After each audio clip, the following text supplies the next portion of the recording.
need to give you guys a very good bio about this man. First of all, he's always the life of the group. Always.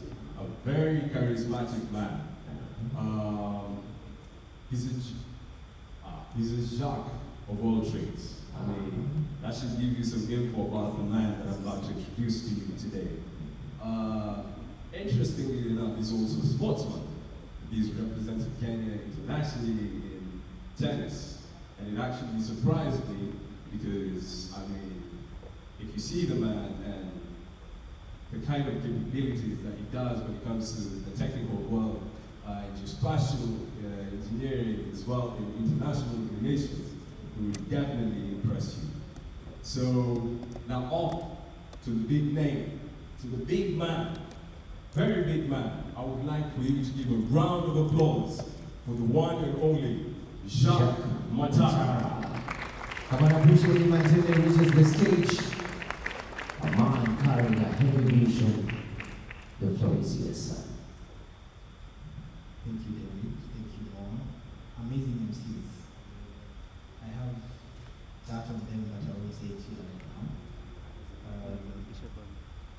Guys, welcome to KSIIF. That's what we call it. I don't know what we call it in French. KSIIF. Kenya Space Innovation and Investment Forum. We could start with the opening ceremony that will take place at 2 o'clock because online the body details are held somewhere. But we're going to start with one of the most important activities of this forum. And actually, I can say this is the anchor activity. Okay, maybe literally next time. Kenya Space Innovation and Investment Forum. Last year it was called Space Summit. And this is the opportunity now for Africa's most brilliant, curious and inquisitive minds to come up on stage. We have 10 of them who've been shortlisted from about, I'm told 300. Yeah? So it's not Kenya. Yes, it's the Kenya Space Innovation and Investment Forum, but it is a pan-African initiative. Okay, so are you guys ready to listen to what these brilliant minds have cooking? Are you ready? Are you ready? They're using OBS. Alright. So we're going to dispense with a couple of remarks. Representative from KSA. So what you're doing right now is the Africa Art Observation Challenge. Just background remarks and all that. Welcome here, then we start. So we're going to do that shortly. So when you come here, you're on clock. Very brief remarks. We go for tea, if tea is ready, and then we come for the pitching. That one I have to record everything. Because all these guys, I saw them doing some things yesterday. They are seated here all confident, this table and this table. And then we see okay. And then later on, of course, also upstairs, bedroom 23, we have the African Space Generation Workshop. That is all the professional in space. So, but only through the stairs if you're below 35 years. Otherwise, if you've just been enjoying your life gallivanting this world and you're over 35, they don't go up on the roof. So just make it sense. That one is also happening concurrently with this one. And then of course we'll have a chance to talk about the space sector communities of practice, a baby of agency and risk. Okay? You'll be able to say about that, the engagements for the sector and also be able to inspire these people. So without much further ado, I'm going to call up front a very important person. Right now they say they are students, but I'm learning every day from him. The kind of nuggets of wisdom he shares every time he speaks, I shut up. Is an input. Dr. Charles Mwangi, to give his remarks, opening remarks, welcome to this event on behalf of the Director General of Kenya Space. I don't know what this is. Okay, likes.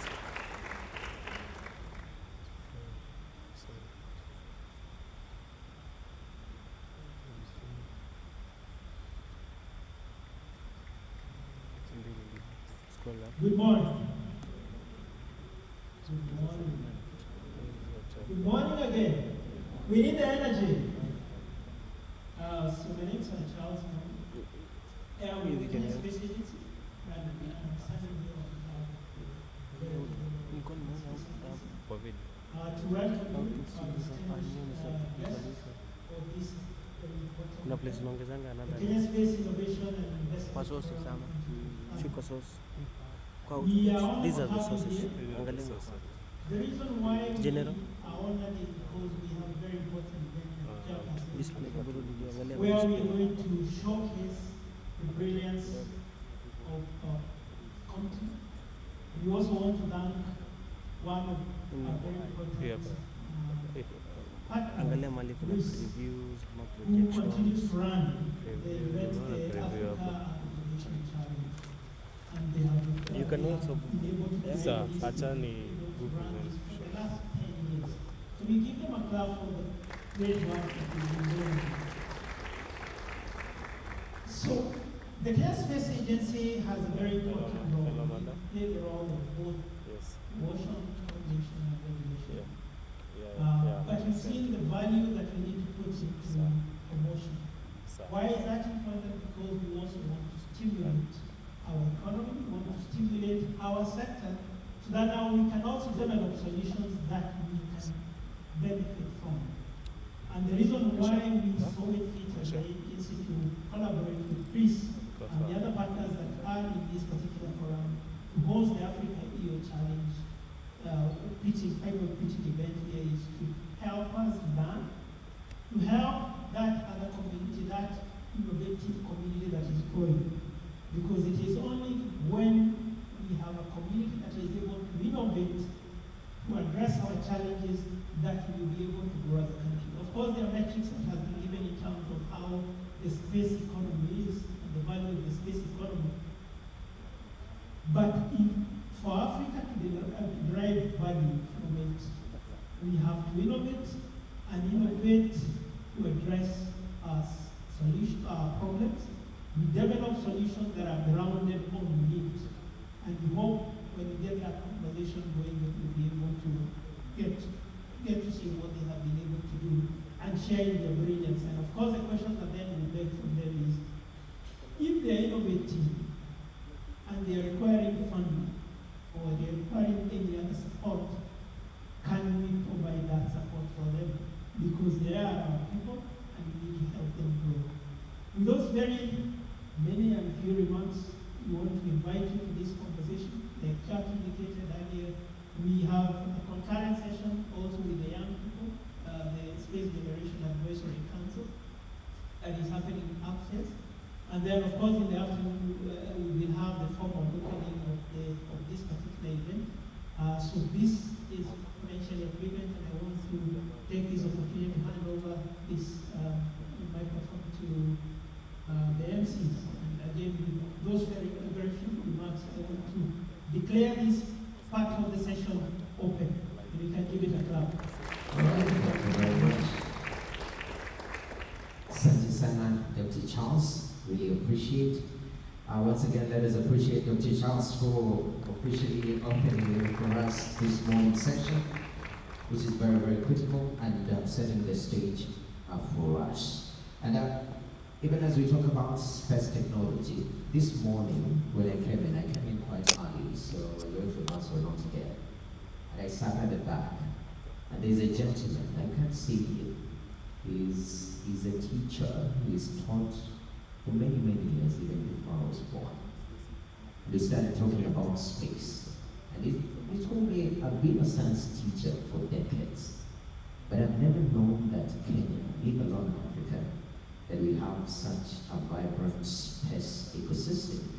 And we're now discussing what are the gaps? Why exactly is it not down to earth, no pun intended, as it should, for each and every Kenyan on what is happening in this street today?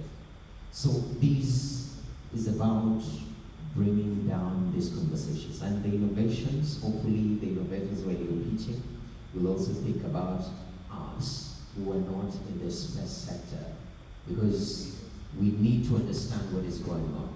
And sometimes it can be quite a secluded conversation. Yeah? You know, we are space people, we utilize space terms, we ain't space.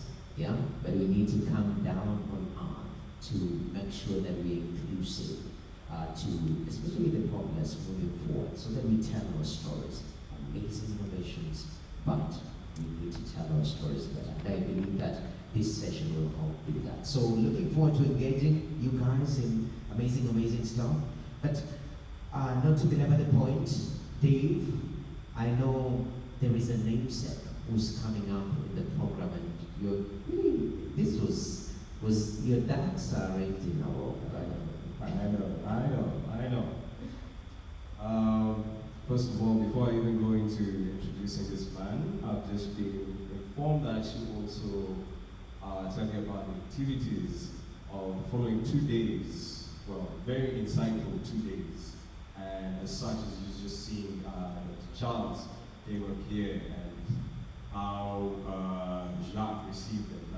These are going to be thought-provoking dialogues and monologues up in front of you today.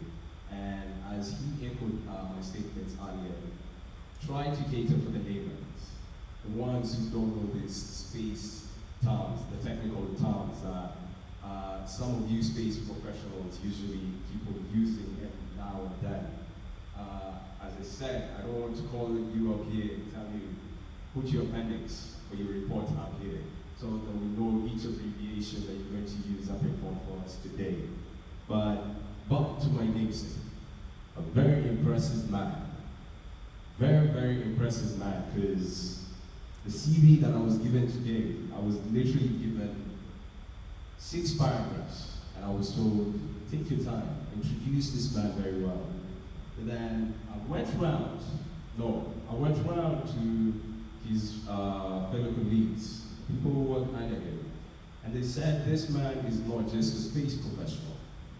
He is also a very big sportsman, just like Jack. It should tell you that this senior levels, you kind of need to be adventurous. You need to start doing this type of sports. First of all, he, as of last year, he used to be the CEO of RIS. Right now, he's actually the chairman of the company right now, RIS, that's it. He's very passionate about space. He's very adventurous, like wall climbing, mountain climbing, that's hiking as well. And very impressively enough, as I am a UFC fan, I don't know if there's anybody else in the building, he actually has a black belt. I'll leave for him to tell you what type of black belt he has. With a big round of applause, I'd like for us to welcome Mr. Davis Cook onto the platform today. Round of applause until he makes it to the stage.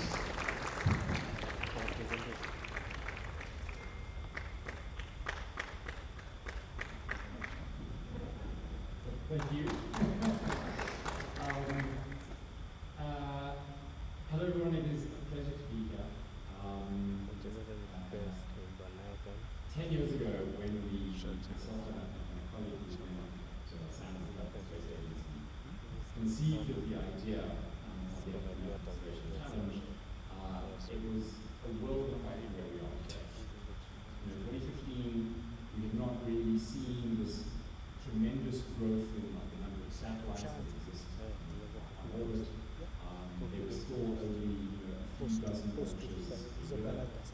And now we're seeing literally thousands of So, we had this dream, this vision in a very different way. And it's incredible to see how not just Southern South Africa, but the African space opportunity has transformed in the last 10 years. We've seen the emergence of, 24 new space agencies across the continent. When we started, and even today, we're often the people who have the conversation with the first space technology company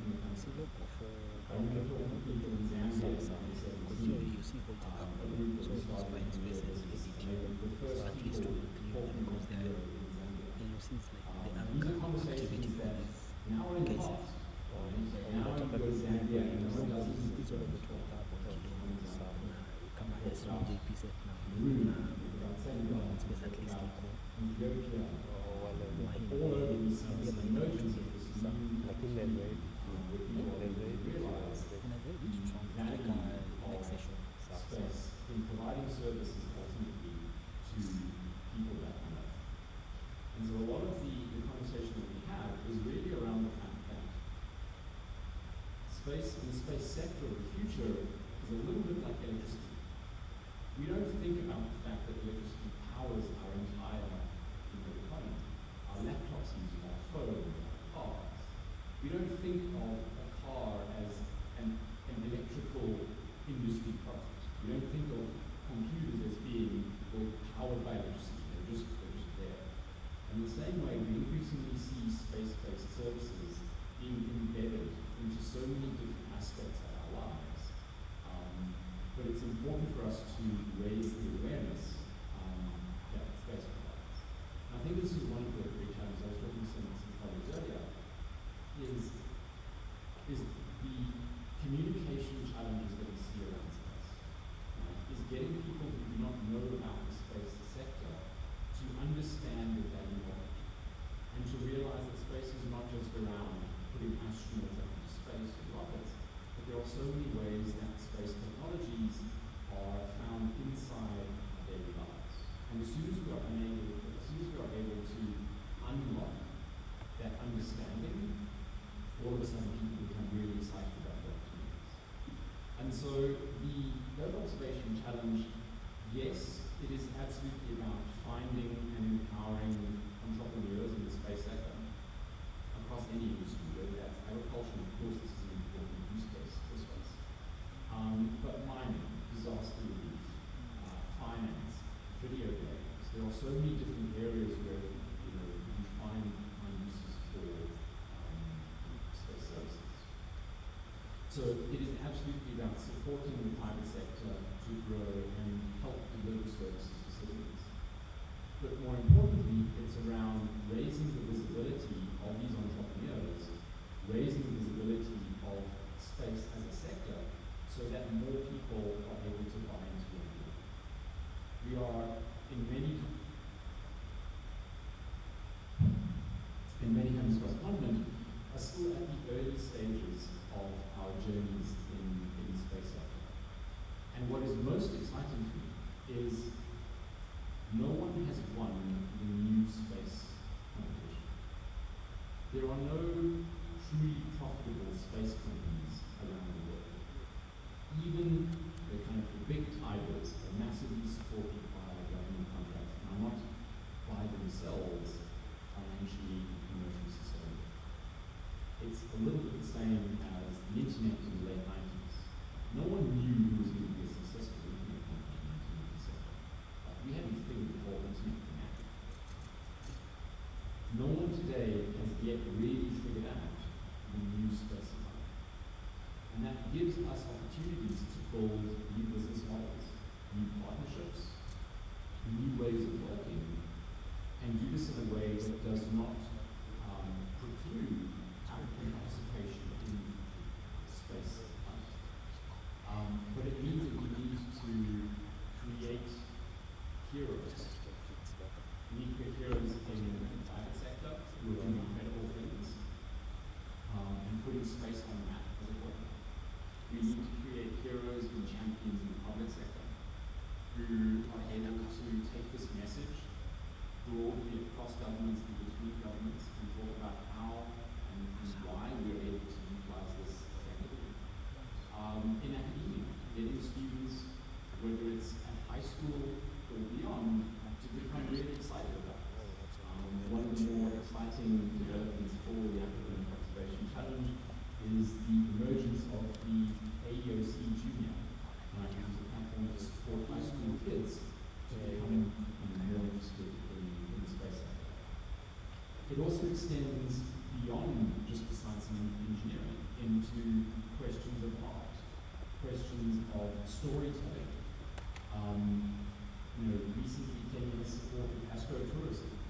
This is all part of winning hearts and minds and changing people's belief so that when the decision makers are talking about how much attention should we pay to space, will their constituents and their citizens say, I want to put people into power, I want to vote for someone who puts space first. And so it's about winning hearts and minds, not just of us in the room. We are already convinced of the value of space, but of reaching out beyond and convincing a much broader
much. Give it up for David Cook. Thank you very much, David. What an improvement from 12 submissions to over 100. It shows that the sector is growing at an exponential rate, which is very, very important. Growth is what we want to see. David, time is moving pretty quickly. Is time and space different from time and power?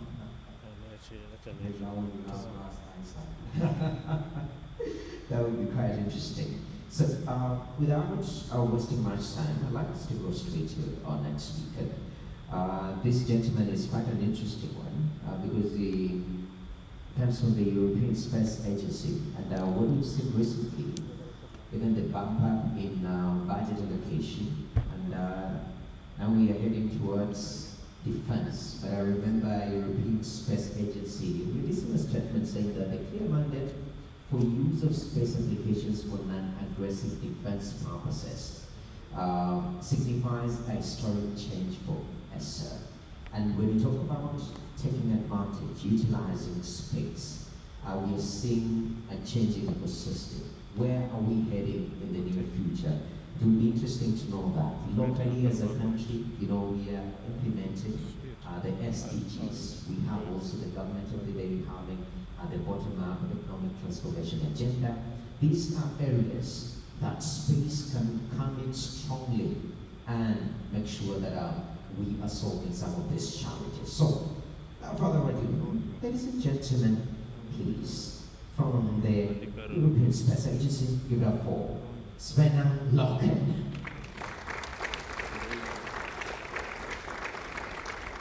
I know I butchered that name, but you will forgive me, sir. The floor is yours.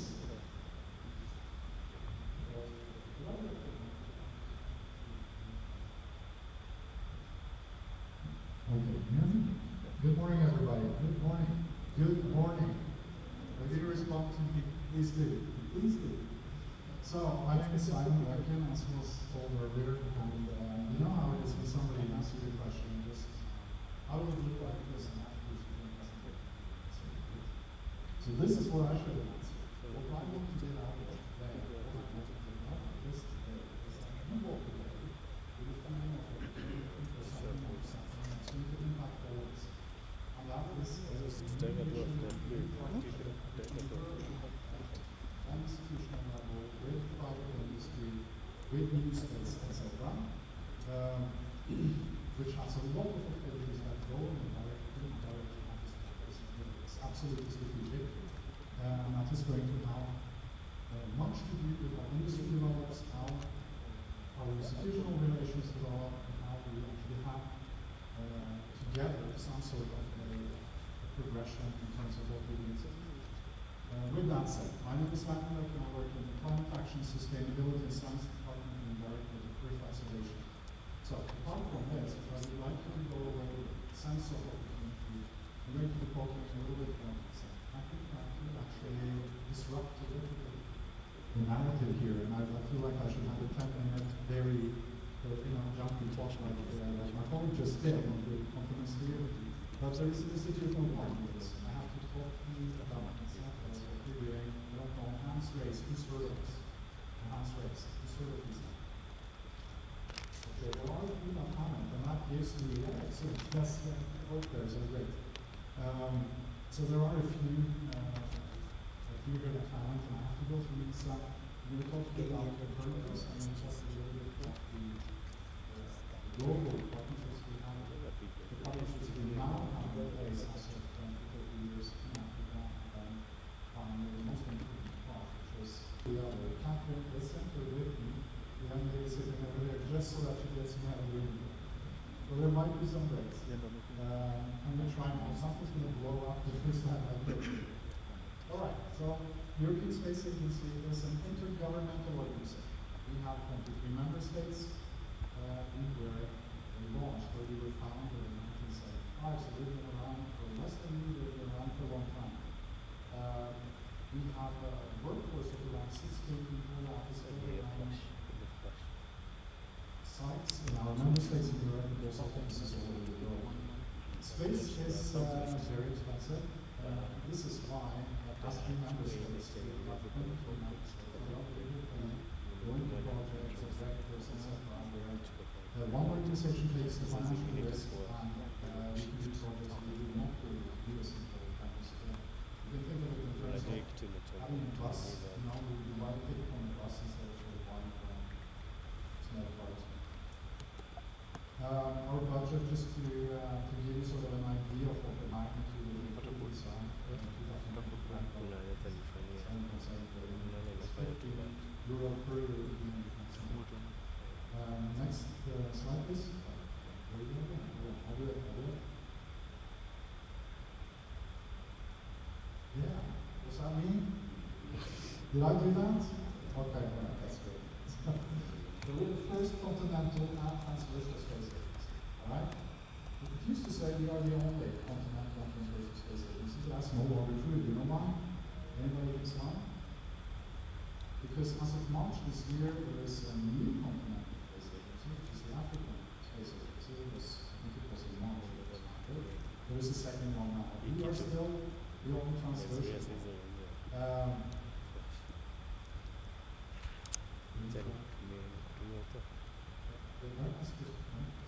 There we go. I know you're doing it. Thanks for not just letting a little bit of addition. So, transversal, it means that we are a human space agency that's active in absolutely every area of the space sector.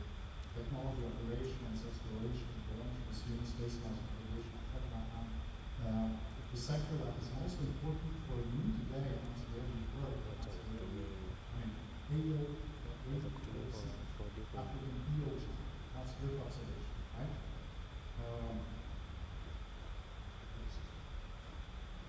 We're world leader in Earth observation. It's actually science and technology. We have developed, tested, and operated since 1975 over 100 satellites. This is not only Earth observation satellites, but as well. What's important is we have our own space program here, which gives Europe independent.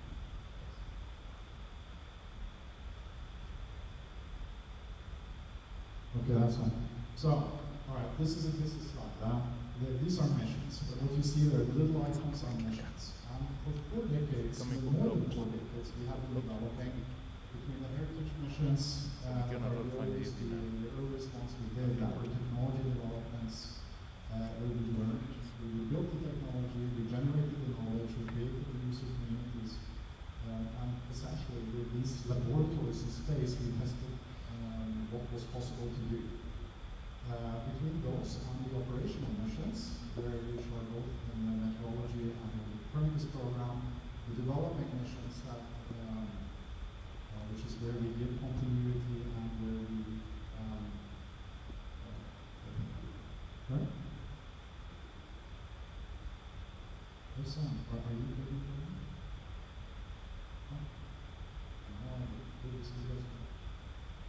We have a total of 86 missions so far.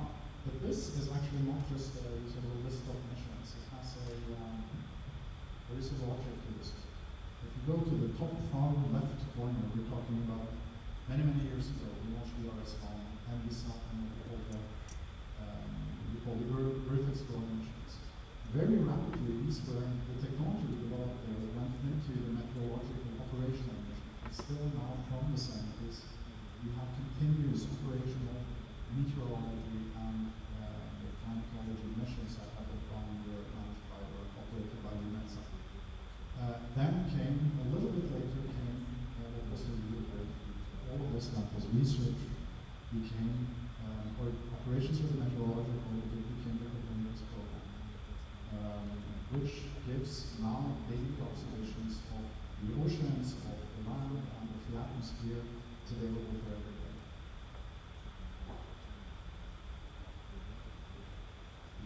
Well, then we get into the European Copernicus program. This is a statement of fact. That's the European program. It offers universities.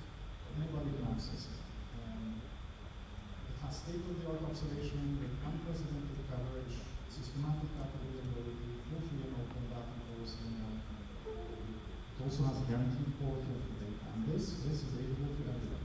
You It's universal access. It's an enormous resource, and it's also so important for our partnerships because we can't do this in time. What you need in order to exploit this data is to have some knowledge and community partnerships where we can do this. We've been working on that for 50 years to get people to use this technology. Years ago, for a very long time, to make sure that people are able to use this for a number of use cases that we do. So let's just talk a little bit about So let's talk a little bit about it. So first, there's all global land masses are observed every 5 days at 10 resolution in something like that. Incidentally, with SAR, so synthetic aperture radar, we have every 6 days, it's more every 12 days, it used to be every 6 days, since we actually crossed Sentinel-1. The data itself, in terms of volume, we generate 20 terabytes of daily data from the Sentinels. All of this is available on the cloud, all of this, and we have 700,000 users that access this data on the cloud. Actually, yeah, maybe 700. But I mean, what is important? I mean, the big data is a liability. You have to transport it, you have to process it, you have to understand how it works, etc. So, what is the real value of this is the actionable information you get out of this data. And this data feeds 6 operational services: land, atmosphere, ocean, climate, disaster, security, etc. That supports a number of use cases and a number of user communities with information and actionable information that is relevant in those fields. So, in all, this is maybe the most valuable thing we bring with us when we enter into partnerships all over the world with people that want to use space for something else. Just something that I think Catherine will cover in the SGSC presentations doing, but what's really important here, I think it's very important in the context of our partnerships as well, is that this data is underused. The potential for societal benefits, the potential for commercial exploitation is nowhere near, it's much, much higher than the rates it's absolutely used. And one thing that I'm lucky because I'm old, but you guys, you have to crack that problem. You have to crack that problem and figure out how we get the usage of the data closer to the potential of this data information. Yeah, okay. So let me just sort of spend a moment to talk this mission, which is biomass. It was launched on the 29th of April this year, and it's the first P-band SAR. What it does is measure above ground biomass. It's able to see through the canopies of tropical forests. It's an unprecedented position, and the reason is there is no other observational capability in the world that is able to do that now. So it's the first time. It's just as much. I'm not even sure if it's completely operational, if it's still in validation. I'm not sure about that. Now, the reason I want to mention it, again, this is fully free and open data, so you can go and pick it up tomorrow. The moment you open it, you can go and pick it up and use it for exactly whatever you want. Why is this? Absolutely. Why is this relevant? Obviously, I'm stating here, 75 million, and not 75% of African forest is tropical. Is that correct? Anybody want to contest it? This was wrong. Okay, and so I'm assuming that's good. Which means this is a mission that has huge. There's very little tropical forest in Norway. Okay? Very little tropical forest. But for you guys, and for South America, and for Southeast Asia, etc., this is a mission that has enormous where the use cases, there are several of them. All of them, and many of them closely related, obviously. I don't think we really understood to what extent this is exploited for policy, for business, for many others. So I would recommend for the youngsters that we have a very good look at the biomass mission.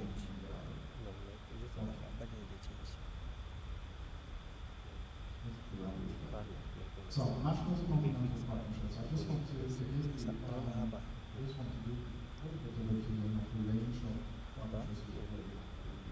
Because between these African institutions, policymakers, regional, national space agencies, etc. We're working for a very long time.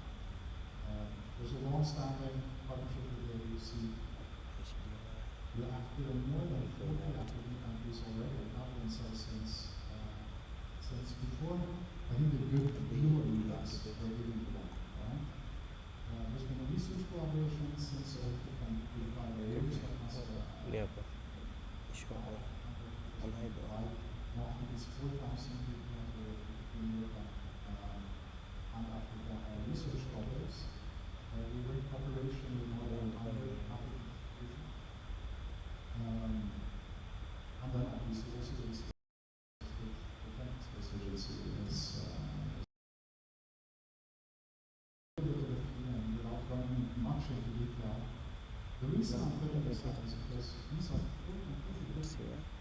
that we're looking at here. I want you to consider that when we look at the new program that brings things together. So these are four completely separate countries where there are partners which means there is no single idea that brings these things together and has a way forward, right? So this, I think, is the vision of the partnership I will be presenting to you further on. So East African European partnerships first. I'm not sure if You've heard of the Climate Change Initiative. Those of you who have heard of OFISA, you might have. So the Climate Change Initiative fundamentally tries to close the climate information gap. All right. So they provide long-term climate records that you can use for all kinds of environmental management, for climate adaptation, for science, for climate mitigation, etc. They're working with more than 100 institutions on national, regional level in Africa as of more than 20 years. Then we have EO Africa, which is again is this research partnership with around 4,000 people between Europe and Africa. That is very active. It's been running it's running now up until this phase, up until the end of 27, but I think it's been 20 years. Huh?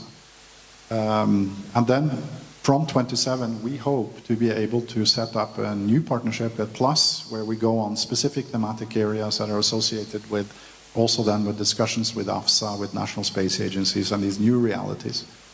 And then also on new space, so I mean talking AI, whatever the technologies that are disrupting kind of the downstream of the space sector. Then we have what's called the International Charter for Space and Major Disasters, which is essentially an association around the world where authorized users in all over the world, and there are literally hundreds of them now, can activate the charter to get maps in response to emergencies, to humanitarian or environmental crisis, typically bad weather, you know, or earthquakes, or floods, or droughts, etc. There are 20 African nations now, and we have 3 nations that joined this year: Namibia, Rwanda, and I apologize, but I can't remember. Next slide, please. Oh, I'm sorry, I have the thing. Oh, I see. There's somebody else clicking on it. So, okay, this is to the point of it, and I'm going a bit too slowly, so I'll speed up, even though this is the most important part. So the next vision, the next thing happening, what brings all of these things together, and many others that I didn't mention, is what's called the Africa-EU Space Partnership Program. Okay, now I'm going to look at my notes, because there are some very long words here that... So the AUSPP, which is what I'm going to call it from now, is funded by, or it's running. It's a partnership essentially between the African Union Commission and the European Union Commission. That is the formal partnership is there. The implementing partners are AUC and ESA, and who's actually doing the job is going to be the African Space Agency and ESA together. This is where most of the work is happening. Inside this partnership, which has many, many activities I'll tell you a little bit about now, AOEC is one. AOEC is one. I think it's the coolest one because that's the one I'm working on. And because it works with lots of young people that have very good ideas and that kind of thing. But this is the context that we live in here today as well. So let me see if I can get, there you go. Yeah, so the background of it is the African Union, European Union Innovation Agenda, okay, which is a document that I think some of you have seen. I've seen some people nod. And then it's what's called the EU Global Gateway Strategy. It's financed by an entity in Europe called the DG INTPA, which is Directorate General for International Partnerships, through the Neighborhood Development and International Cooperation Instrument. This is where we go together. And you look at the right-hand side, you see the kind of things we do, and I'll go into some of them. So there's joint task forces defined. AFSA and ESA are the implementing partners. We do joint outreach. We're talking about new space, private sector, business incubation. There's an African Fee Lab and all this kind of thing. For now, in the first phase, which is running 48 months and started in the beginning of this year, it's under preparation. But it has a budget between AFSA and ESA, who are the implementing partners, of 21 million euros. It started this year, but there are a number of contracts and the common activities that are taking off here, and it's going to take, I think, you should stay tuned around March next year. So first quarter of next year, things are really going to start happening. Next, yep. Okay, let's see if I can do it. Yeah. So, there are 3 pillars. No, I should go back one slide. Yeah, that's going to get difficult. I managed. That's amazing. Quite proud about this. I should talk to you about the pillars. So the actions are taking place under this partnership have 3 pillars. The first is building institutional partnerships and the decision-making between the owners of this partnership, which is the AUC and Africa. So here we're now the AUC and Europe. So that here we're talking about the big institutions, right? And that's not what I'm here for today, but it's a very important work. The second one is essentially associated with the green transition, and ESA is not involved in that. That is UMETSAT and ECMWF, 2 organizations in ESA that's working now in Europe that's working with that, with then other African institutions. The third one, and that is why we are here today, and the one we are most interested in right now, is the private sector. So working with the private sector in Africa. Okay, I should go ahead. So these are the 3 pillars, and we're working on 2 of them, and the one that we're most interested in is the private section. Okay, the first pillar 1 is institutional cooperation. Somebody else is clicking now.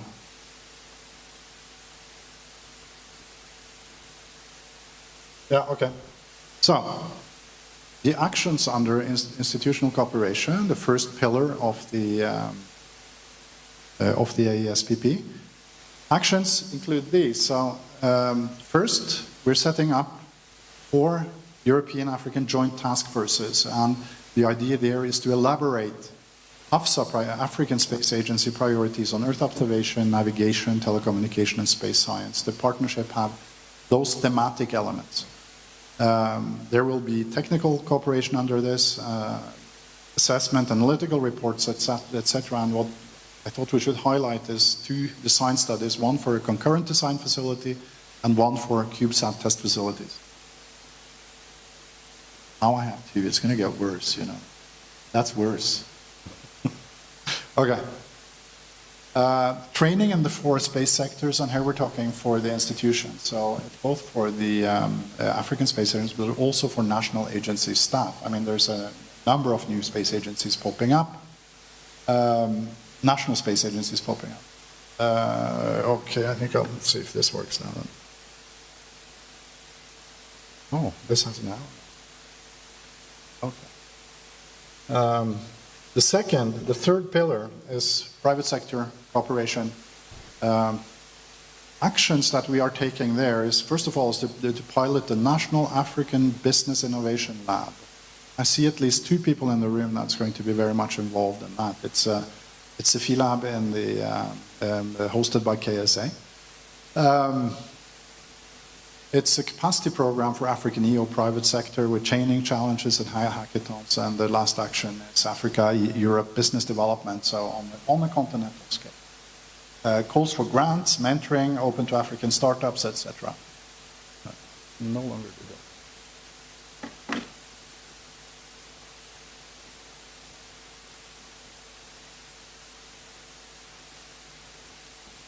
You just have to be patient with boomers.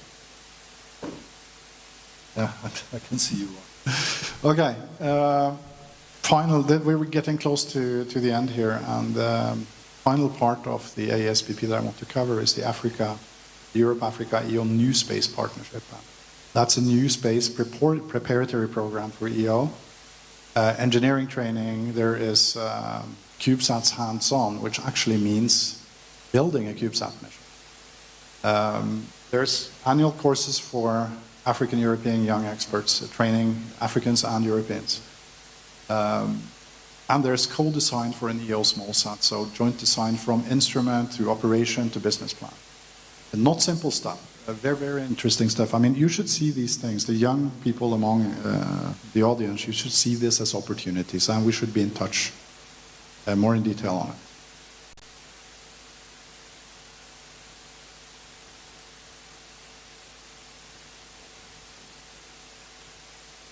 Where should I point this? Can you go one more? Is somebody else who has one as well? Okay.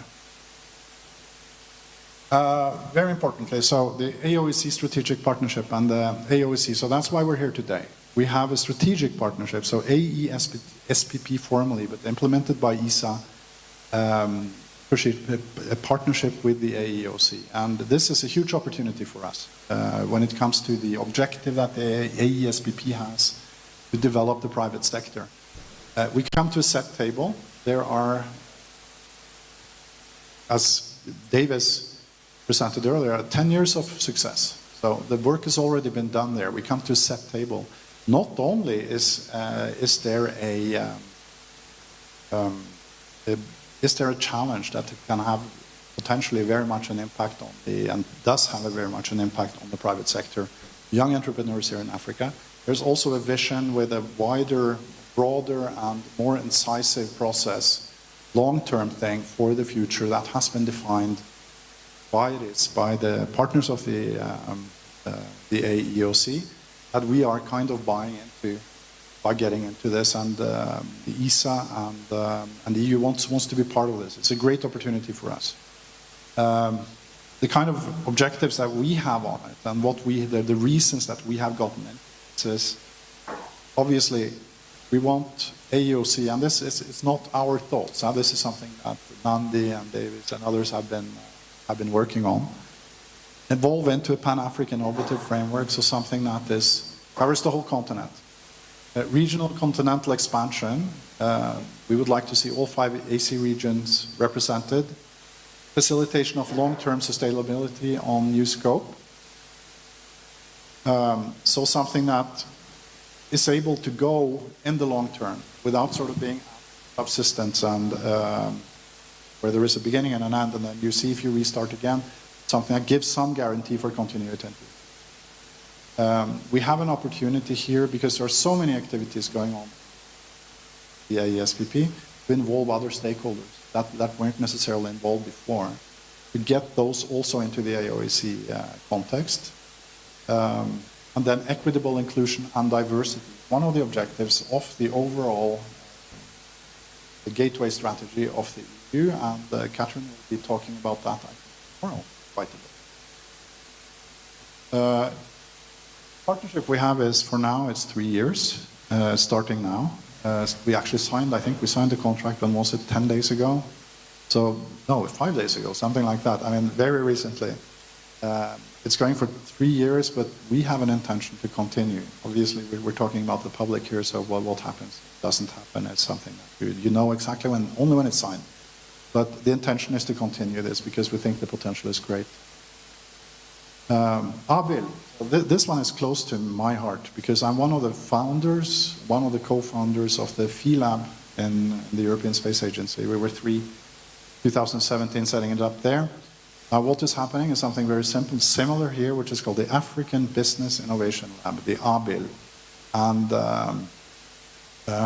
there is a person sitting right in front of me, Charles, who works in the Phi Lab very shortly in ESA now and will be involved in running here. And Jacques, who was on stage earlier as well, are going to be running this. So this is hosted by the Kenyan Space Agency. It's going to be hosted here by the Kenyan Space Agency. The partners are KSA and ESA.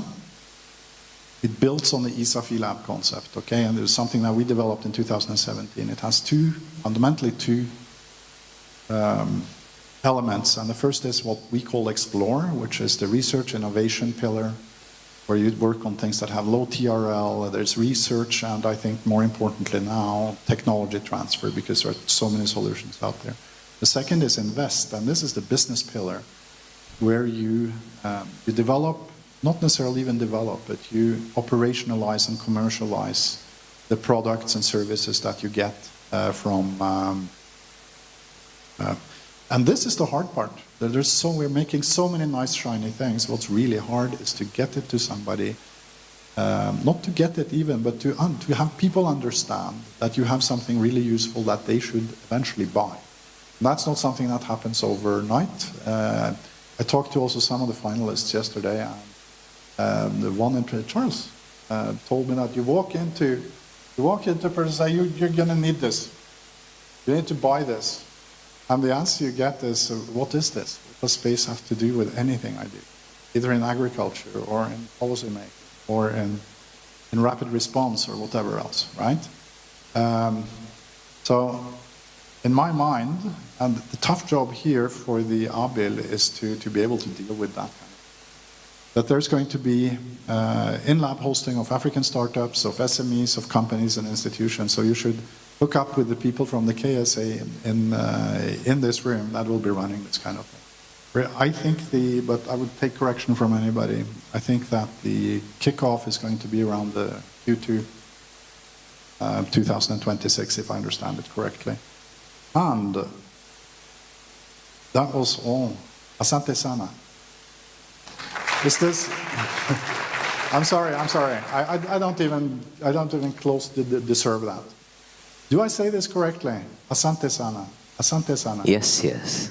Perfect. Okay. They're just trying to get me down now. Right? It's like anyway, thank you very much. Thank you very much indeed, and a shout out to the KSA and Eris, etc., that gave us the space that I so joyfully abused. Thanks very much indeed. All right. Thank you very much. Svanang Loken. Svinang. Okay, have I said that correctly? All right, thank you very much. Appreciate it. Beautiful. Once again, let us give it up for him. He's done a very powerful presentation right there.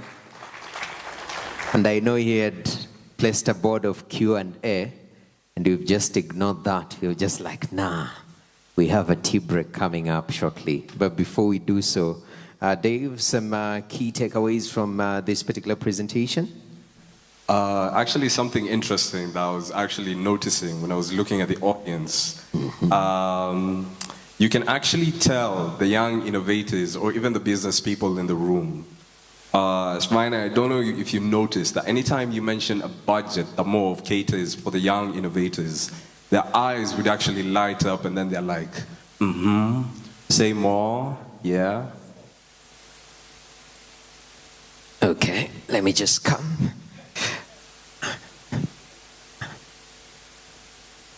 Remix that. No, yeah, so what I saw, and I think it's a great audience, obviously, but what I saw was an oscillation between hope and, not even hope, but just sort of opportunity, but then cringe. Whenever I would go into a boomer trap, there would be cringe. And Catherine, for example, sitting next to me, she's exactly as old as my youngest daughter, and she was sitting actually like this. And then she would look up again, and then she would see I would get into trouble, and she would go like this again. Thanks for your faith.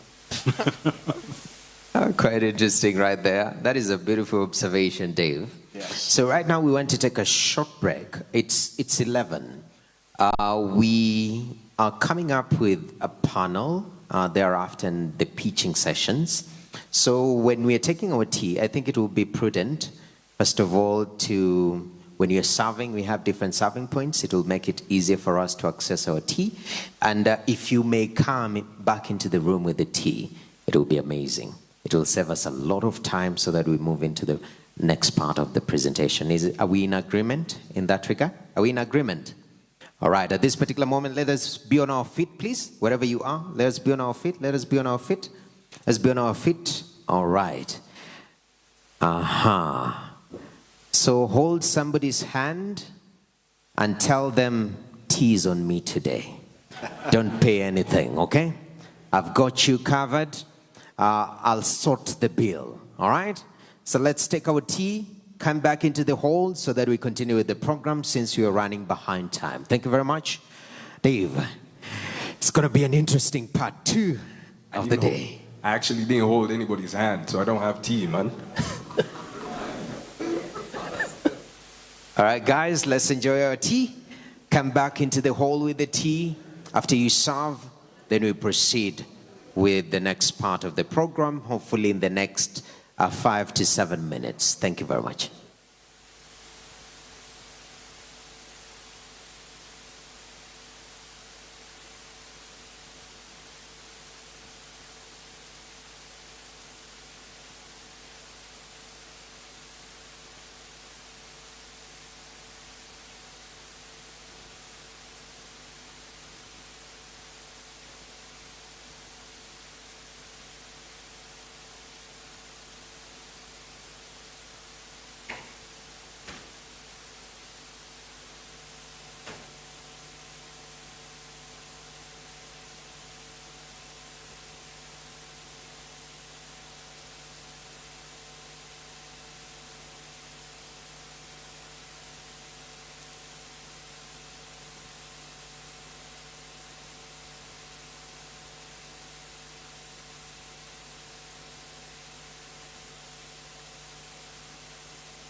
actually see how much Kenya has actually grown in just the short span of time that we've actually been pushing the awareness of space. Like for example, some of the impressive innovations I can mention, like something called the ClimCam.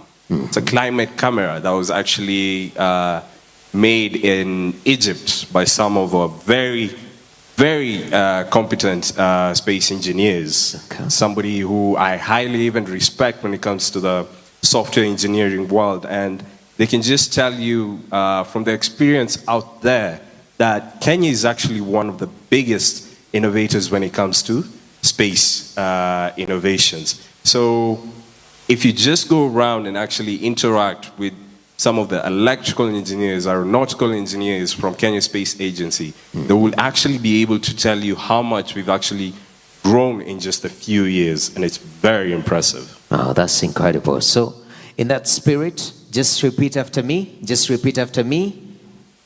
Can you kana kan as a kana kan? Ask me that question. Can you kana kan as a kana kan? Now that is a smart man. Ask your neighbor, can you kana kan as good as a kana kan? I know it's a little bit of a mouthful, especially when you're having duma, yeah, and arrowroots. All right, so I hope you're ready for the next part of the presentation. This is a wonderful lady that I got to meet this morning. And Dave, you understand the significance when you talk about the Africa Earth Observation Challenge. Yeah. Why is it critical even as we enter this next part of the program?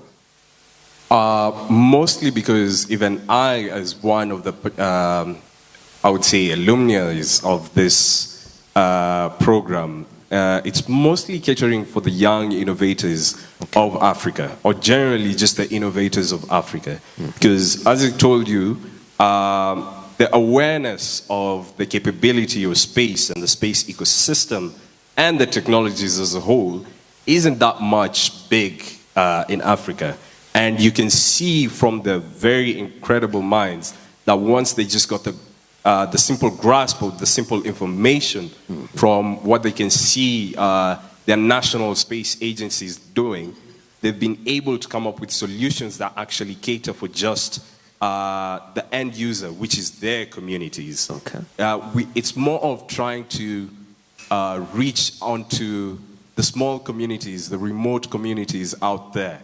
I know most things, especially when it comes to Earth observation, one of the biggest thematic areas is usually in agriculture. Okay. And you know, majority of these African countries actually deal a lot in agriculture as some of the main exports. So the Earth Observation Challenge is to now nurture these young innovators, or even innovators as a whole, into coming into fruition with their ideas. Okay, Yes. That's beautiful. And to give us updates on what exactly is going on in that field, ladies and gentlemen, please put your hands together and help me welcome the one and only Nandi Mtetwa.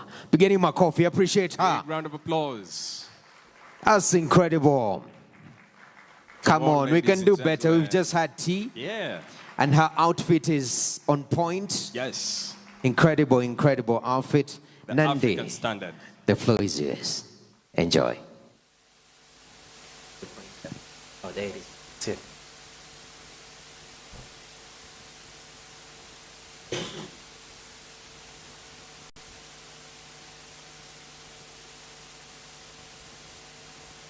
Sanwanani, hello, goeiemorgen, Lochani. My name is Nandi Mtetwa. I am an engagement manager at REES. I am also the program manager for the Africa Earth Observation Challenge. I am also the lead in terms of data science as well as the applications of GIS technology, including Earth observation imagery at REES. So today I will be drawing from the analogy of a tree, looking at the fact that most of our entries this year, the finalists, were speaking to agriculture as well as food security, which is very important for us in Africa in terms of making sure that everyone has enough food.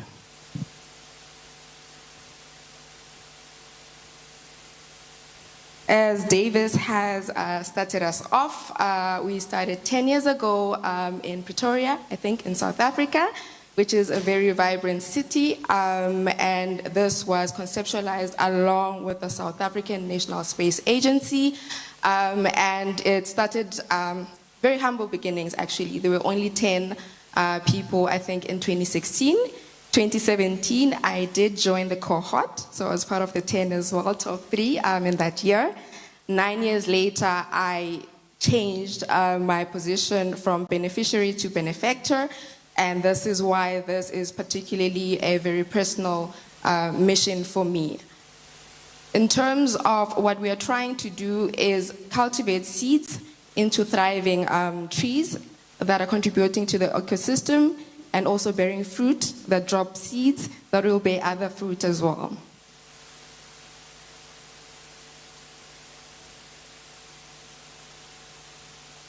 So, as we turned 10 years, we realized that the context in which this was started 10 years ago might have changed. What was relevant in 10 years ago might not be relevant now, so it was time for us to relook at the strategic intent of what we are trying to achieve with the AEOC, looking at what is relevant to us as Africans and making sure that we are aligned with our most pressing issues. That exercise, after much research, after much data wrangling, looking at patterns, we came to 4 strategic pillars that informed the 5-stage innovation funnel that will form the foundation for the next 10 years. So that will anchor what we called AEOC 2025 and beyond. We are starting with the young people, knowing that children are the future. I am 32 years old. I feel like I have 20 years left to give to the ecosystem before I retire, hopefully, which means we need to cultivate the Nandis that will come after me. So here we are trying to ensure there is a strong pipeline by planting curiosity very early. The target is 14 to 18-year-olds, ensuring that the next generation enters the funnel with awareness, knowing all the opportunities that are out there, because I do not think there's a shortage of opportunities, but rather the people that need them most are not aware of them. Also building their confidence in terms of participating in the ecosystem, as well as building the foundational skills that they need to thrive in this ecosystem.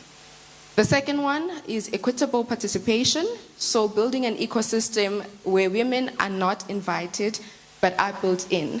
Again, this one is a very touchy one for me as someone who started in a male-dominated industry. I am a mechanical engineer by profession. I started working in a mechanical engineering environment. I was the only girl in the department. And a lot of times I heard I was too small, I couldn't do it, I couldn't get dirty. I did, and I did very well. And the mission here is to ensure that as I rise, I lift other women after me, because space is for all, and we need to make space for that as well. So this is to make sure that we have a thriving innovation ecosystem that requires all of Africa's talent and not just half of it, that is the men. Controversial as it is, we are not excluding you men. I don't think there's a shortage of accessibility for you, but we're making sure that we're bridging that gap that we women face in the industry right now. So I will choose some violence today, and say I do not believe in equality, because we cannot all get 20% when we're already at different heights if you look at a bar graph. Equity means that you bridge the gap in the same proportional amount that is needed to get areas to access. So innovation grows when everyone can participate in their own language. I am from the tribe of Amazulu in South Africa. That's one of 11 tribes in South Africa alone. I imagine in the 54 countries across Africa, there's a lot more tribes that would tell their stories much better in their language. We could reach them much faster if we speak their language, and making sure that the content that we put outwards is content that they don't need translated for themselves, but content that they can understand naturally in their different languages. So making sure that also the solutions and the pipeline are speaking to locally relevant and scalable domains as well. The last one is Pan-African representation. So making sure that the continental ecosystem that we're envisioning to build ensures that the whole continent is present. So regional diversity, bringing different challenges, cultures, and opportunities. There are 5 African Union regions in Africa, and we are basically implementing a hub and spoke framework that will make sure that we're speaking to each and everyone in the cultural context, the religious context, as well as the situational context of their region, making sure that the innovation system and ecosystem is richer, more resilient, and more representative of Africa's complexity. This is particularly important that as much as REIS is organizing this from our very beautiful offices in Rosebank in South Africa, I do not know what is happening on the rest of Africa. Therefore, Africa's needs and Africa's solutions need to be built by Africans themselves who understand better from their experience what would work best for them.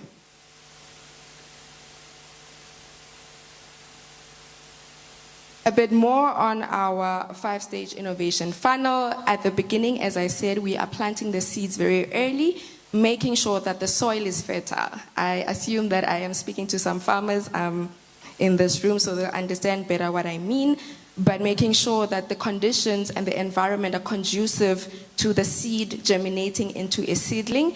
So that means the entire ecosystem has a role to play, making sure that the seeds that we are planting are not just going to die underneath the ground, but they're actually going to sprout. And that means we spark curiosity and plant the first seed. The second one is around post-school pathways, so making sure that we are guiding and nurturing the emerging seedling and making sure that as they grow, they are given the nutrients, the environment to thrive and then become a bigger plant. The main one, the most exciting one, I think, is the challenge, where we'll evolve concept into viable, compatible solutions. The fourth is then incubation and mentorship. So preparing the plant to bear fruit, pruning, strengthening, and building resilience.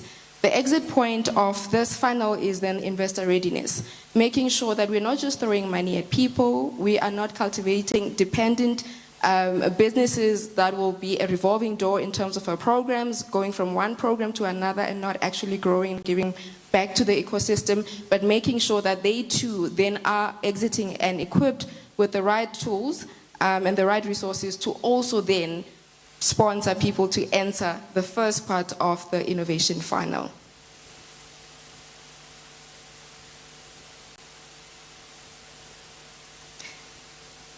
I had the pleasure of judging, I think on the 6th of December in KwaZulu-Natal in South Africa, a Techno Innovation Bootcamp, which is our very first AOC initiative this year in partnership with Nkatuto Edu Propeller.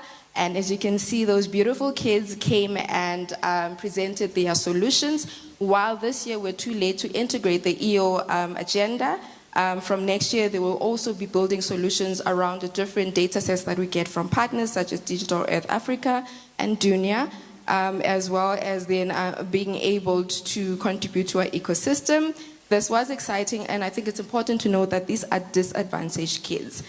While we are trying to integrate the entire school ecosystem, our main focus will be around the schools that are neglected, the schools that do not have automatic access. So not the schools in the urban areas who can Google and access LinkedIn and access those opportunities, but making sure we're going to the rural areas. A touchy point for me because my home too is in the rural areas of KZN.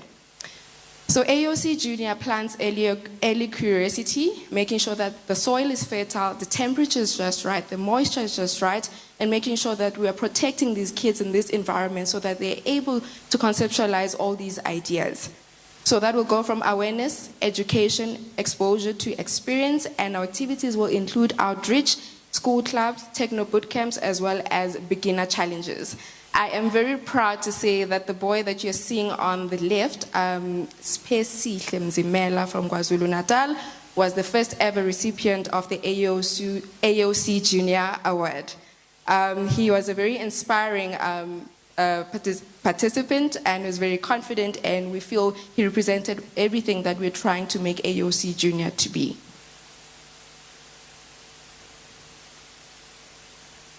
The second part is then the post-school pathways, where we are at the seedling stage, understanding that once a seed germinates, it must be transferred transferred to a pot designed to help it thrive. The environment that was conducive to a seed is not the environment that will be conducive to a seedling, which is why we are looking at structured environments where youth test ideas safely. Hackathons, university clubs, and early prototypes will be some of the pathways that we are exploring. The environment is still critical. That is all the government agencies, the teachers, the mentors, as well as the ecosystem players. That means you and I also have a role to play here. Lastly, still needs protection, still inside the greenhouse.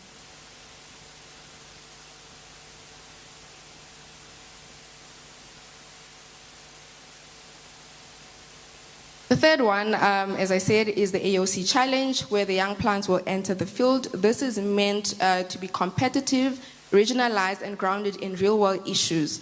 What we don't want is white elephants of endless solutions that we scientists are very proud of, but do not solve any of the African challenges that we face.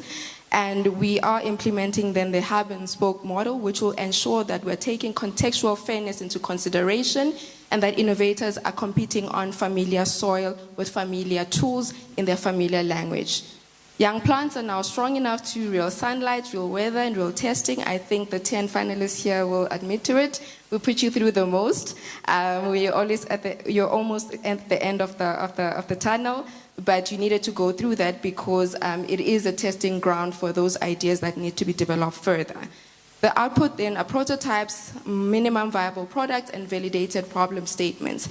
One key lesson that we've learned throughout this journey is that as much as the science may be brilliant, the business side is always lacking, which is why we're investing a lot in terms of making sure that we're not just giving people the money and the networks, but also letting them know what to do with them so that one day they're not depending on us over and over again. So not yet bearing fruit, but gaining strength. The stage 4 is incubation and mentorship. So this is the pruning and strengthening stage. Here young plants develop resilience. They learn to run businesses and not pitch deck fantasies. I think I'm not the only one who is tired of pitch decks and not actually seeing startups that are giving back to the ecosystem. So here we are aiming to then make sure that, again, we're giving you the education, we're giving you the tools, the resources and the environments to be able to run on your own one day. And a key focus for this will be matchmaking, so making sure that people have the right mentors, the right network, and the right conditions. Reducing dependence on grants and building sustainability, which is a key component of AEOC 2025 and beyond. And pruning means that we are removing what doesn't work and strengthening what does.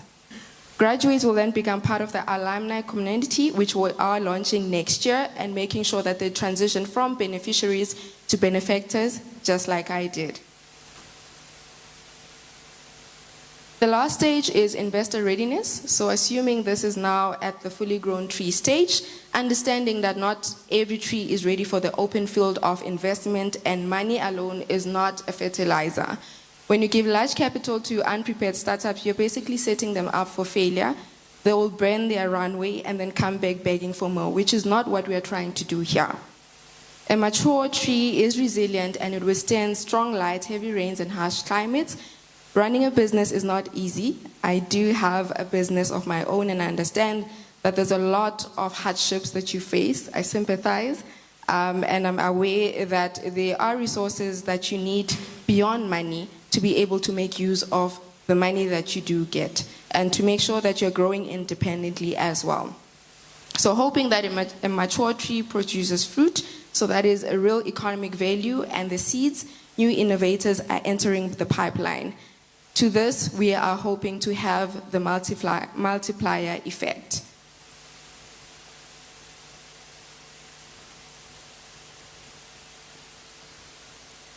In closing, with or without you, hopefully with you, Africa's new space ecosystem is growing, is thriving, and you can watch from the sidelines as a spectator, or you can roll up your sleeves and grow with us.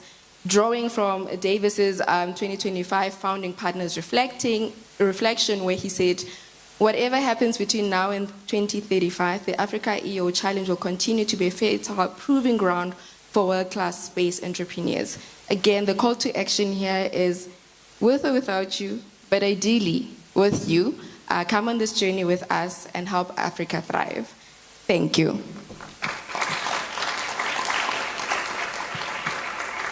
To this effect, and also leaning back to the fact that we cannot do this alone, we are strengthened and are able to do things at scale because of the partners across the continent that we have. Today, we do have some of our partners in attendance, and I would like to call upon my colleague Yanko Lekaku, who will be able to introduce those partners, who will also then be able to let you know what they are doing, why they are doing it, and who they are. Thank you.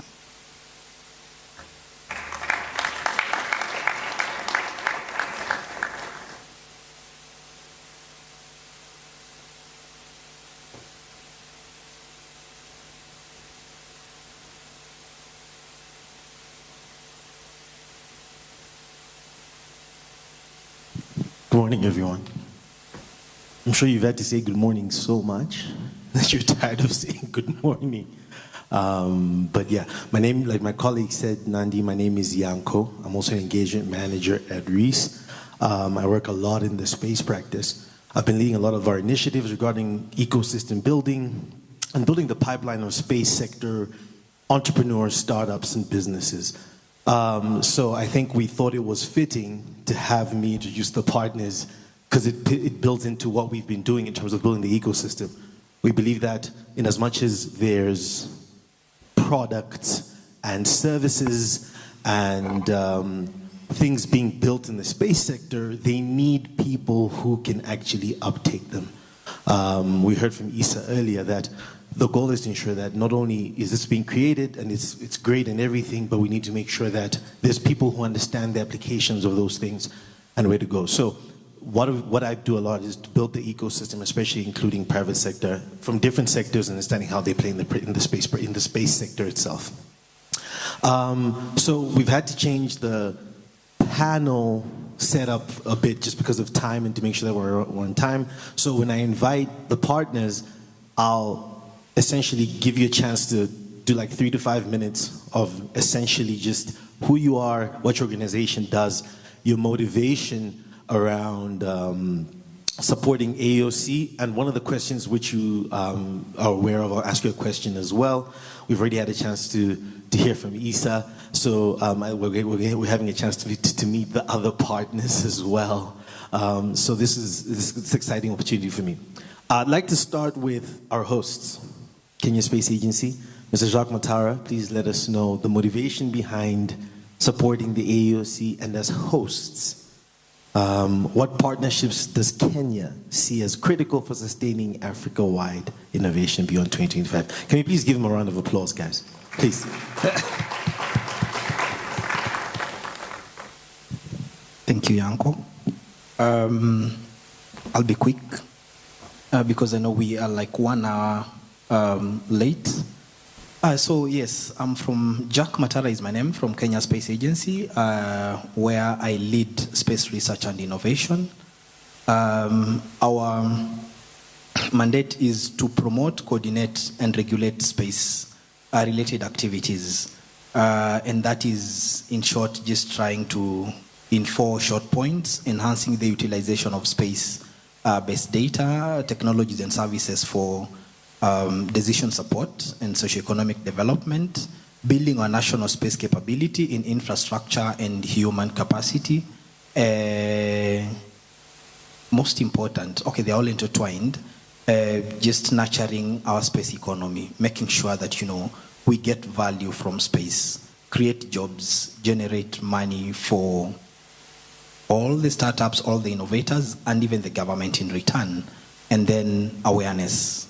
Low awareness in Africa, not just in Kenya, and we are, like, you know, really trying to do that. We first of all got involved in AOC 2022. We hosted the final pitching session at Sarit Center during Kenya Innovation Week. Sad we don't have that this year, but that was the turning point. And from then, we've been able to do a lot of things with REIS and with all of you stakeholders. We came up with a space innovation ecosystem roadmap that, you know, did an assessment of where we are as a space sector, as a space innovation sector, all the gaps that we had, and did a roadmap to where we wanted to be and the kind of initiatives we needed to set up so that we can be able to get there. And part of that actually, especially in my docket, is just growing the space innovation ecosystem, making sure that academia, young professional innovators, and government collaborate to just be able to make this space with infinite potential something that is benefiting all humanity, improving the quality of life and all that. So it's been amazing just to be able to see the kind of solutions that we've had, startups that have morphed into viable commercial entities. And I know there are a lot more. There's a network, there's a website for all of them since 2015. Nandi, as the lead right now, the one that we are really supporting, was one of the first cohorts, and she's doing amazing work. Okay? And for us, our motivation right now actually is to be part of this, to make sure that, we empower startups, innovators, making sure that no novel idea just disappears into oblivion. Getting them, guiding them, nurturing them, and supporting them. That is our main, and we want to encourage all of you here with money hidden under your beds, in your bank accounts, offshore accounts, and everything, to bring it to these investors. They are doing great work, solving our problems. Let's support them. It is something you can't do alone. That is why we are in this together, and I'm happy that, we are growing day by day, and we want all of you to be there. We want the innovators right here to also give back and become partners. Let's say Faminga, because I know you were there last year, was part of the 2024 and 2025, cohort, and they are now here supporting startups. Okay, I have my friend here called Gerald Yagon, Planet Labs. At some point, I'm going to give you a chance to speak and tell these guys, how you can be able to support them. Because I know the kind of work you're doing with the counties and all that, I want you to support them. And good thing is the regional manager in Africa. So I think that is all I have to say for now, to just encourage all of you to continue innovating.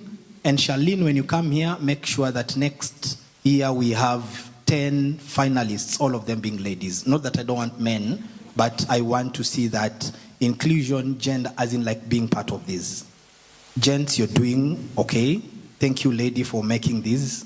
You're the star of the show. Thank you very much. That's all I have to say from the Kenya Space Agency. And I think we are growing this. We will continue supporting this. And from the DG is that we'll be looking for more ways of trying to be of value in this pipeline in terms of mentorship, even in terms of, the offerings that, we are giving, so long as you show us the value. Okay. Thank you very much. Thank you, Jacques. I think I should have told Jacques he's not allowed to have favorites so early. Maybe he would have not started telling us who he wants to vote for. In continuation of that, I'd like to introduce and welcome SatNav JPO, Agnes Kobusinge, to tell us about SatNav JPO, what they do, who they are, why they're supporting AEOC. Yeah, sure, come through. Now I'll ask you a question when you get up.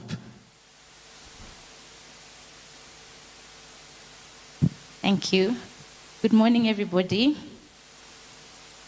So before I introduce myself and the organization I work for, I wanted to get you to think about this. Did you know that satellite navigation or global navigation satellite systems are already part of your life?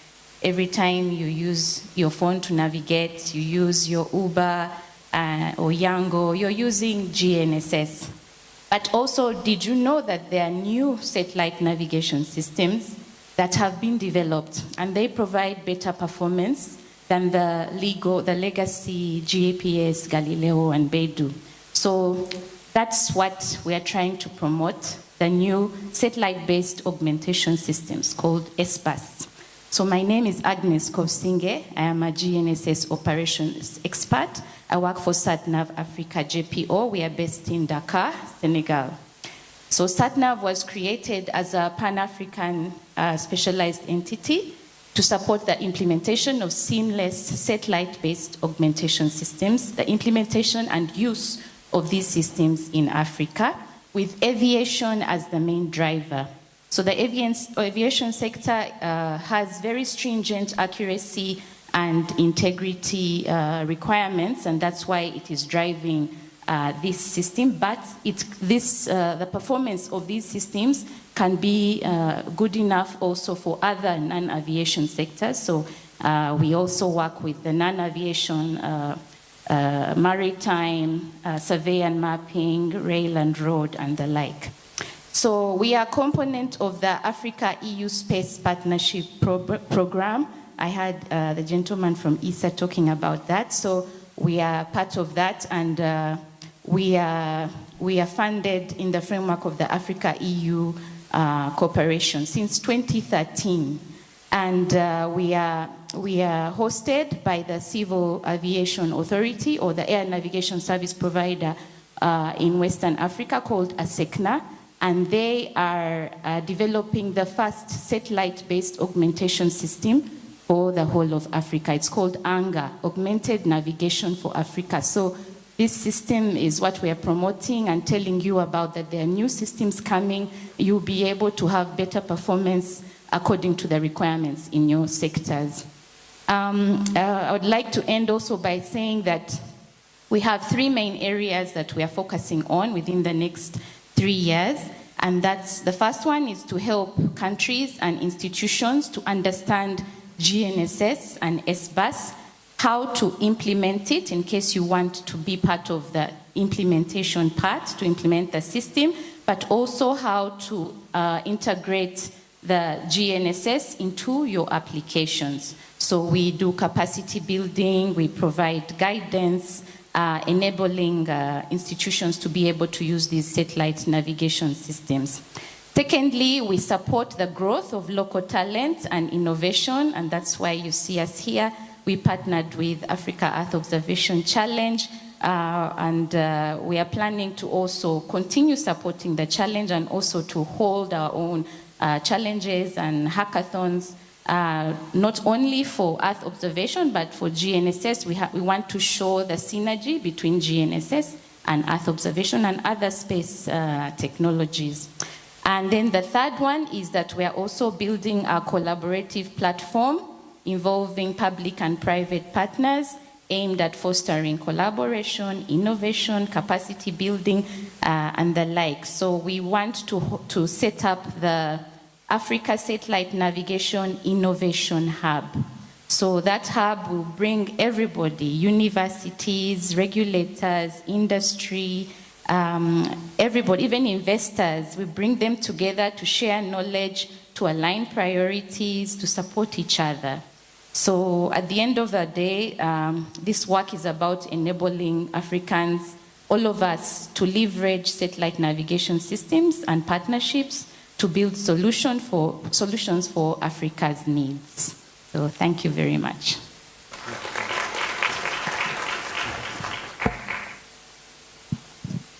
Thank you so much, Agnes. Just please give her a round of applause as she gets back to her seat. Great. In continuing with all the partners that are involved in AOC, I'd like to introduce Nufal to speak on behalf of the Moroccan Initiative for Space Industry. But also, please let us know, after you've told us who you are, what you do, what MISI does, please also let us know how North African, organizations and sub-Saharan ecosystems can collaborate more intentionally to advance joint ventures and commercial scale-up. Sure do. Thank you. Again, I'm Nofal Suitzat. Thanks for inviting me to this wonderful event. I came from Boston, United States. That's where I usually work. My day-to-day job is I manage integration and test of spacecraft for NASA space missions. And on the side, I am the program development lead at the Moroccan Initiative for Space Industry. I thought the logos were there. So it's an NGO in Morocco that I co-founded 5 years ago to exactly same mission that I think Melindy had over there the 5 objectives, exactly the same. I'm not going to repeat them. She went through them, including having more women voices in the space industry. All of them, all 5. So that was the reason we started that, and I developed all the programs we do there, along with my team members. And we really want to see more African involvements in the space industry. Starting with Earth observation, yes, but we believe we can do upstream too. And also through MISI, we have co-founded 2 startups in Morocco where we just secured investments last week in upstream, making hardware for space, for satellites. So yes, it can happen in Africa. We can do it. We work with the government. We work a lot with the US, NASA. I'm looking forward, hopefully, to work with ESA. Why not? Hopefully, we'll host the African Earth Observation Challenge in Morocco next year. I've been talking with Davis Cook about it, and Maheen and Reese. We want to bring it. It is one of my newest visions to bridge the gap between North Africa and Sub-Saharan Africa. It feels like 2 different continents to me. And I don't like it. I want us to, it was so hard to get here. There is not a direct line. You can't just jump. It is so much easier for me to go from America to Morocco than it is to come in to Morocco to here. It wasn't simple. And we all collectively need to do something about it. I need to come to Kenya. It needs to be 6 hours, not 24 hours it took me to get here. There's something wrong with this picture. We want to be one continent, one voice. We want to share resources. We want to share our knowledge. You know, ESA works great because so many continents working together. We're not going to be great if I am in Morocco and when I say to Kenya, I say I'm going to Africa. Well, where the hell am I? I am already in Africa. Why do I say I'm going to Africa? I don't like it. We want to share resources, knowledge, programs. Hopefully we'll have this in Morocco, so some of you will have the pain to come up there, so you can join us to change it. It won't change in my lifetime, I don't think so, but we can start it. And in the head, the seed, we can start that seed and hopefully things will change. So your question, how we can work together, we can bring you to Morocco. Well, you already came to Morocco last year. So a few faces here came to Morocco this year in February to the African Middle East Space Conference that we organized. It was a wonderful event. And some folk here showed up. Some folks tried to show up, but the flight from Kenya wasn't easy, so they couldn't make it. Charles didn't make it. I invited him when I met him in Milan, but his PhD got in the way. So we need Earth observation. I am selfish. It is a mean for me to keep my job living. I put spacecraft together, and if there is no need for spacecrafts, I won't be employed. We need you guys. We need you to drive the demand, to need better resolutions than the spatial data we have available now. You know, to have better solutions for Africa, not just agriculture. Most of the solutions are agriculture. Agriculture is big, yes, we need it. We need it in everything. Telemedicine, education, you name it. So yes, and we need to learn about our shared problems from the north and the south. I saw some in the pitch, I was reviewing the pitches, some solutions, and in the vision they talk about, okay, we're gonna spread in the neighboring countries. Well, I think Morocco, Algeria, Tunisia need that too. So we need to share. My message to everyone here, we are one continent. We have Europeans coming all the way here to work with us, but they are overstepping North Africa. They're like they don't exist. And when we work, we do the same thing. We go to Europe and America and we don't think in the South. The African World Cup is being played in a couple of weeks in Morocco. Okay? The World Cup is playing in Morocco, so let's space unite that the same way soccer unites us. We love soccer. We die for it. Great. Well, let's love space and die for it, and let us unite us together and work together and learn from each other. Thank you so much, Nofa. We look forward to everyone possibly going to Morocco for the next edition. But while I'm here, I'd also like to introduce from Women in Space Kenya, Sally Mbatia, to also kind of tell us what they do, who you are, but also to highlight what models you believe best retain young women along the education, early career, and entrepreneurship pipeline.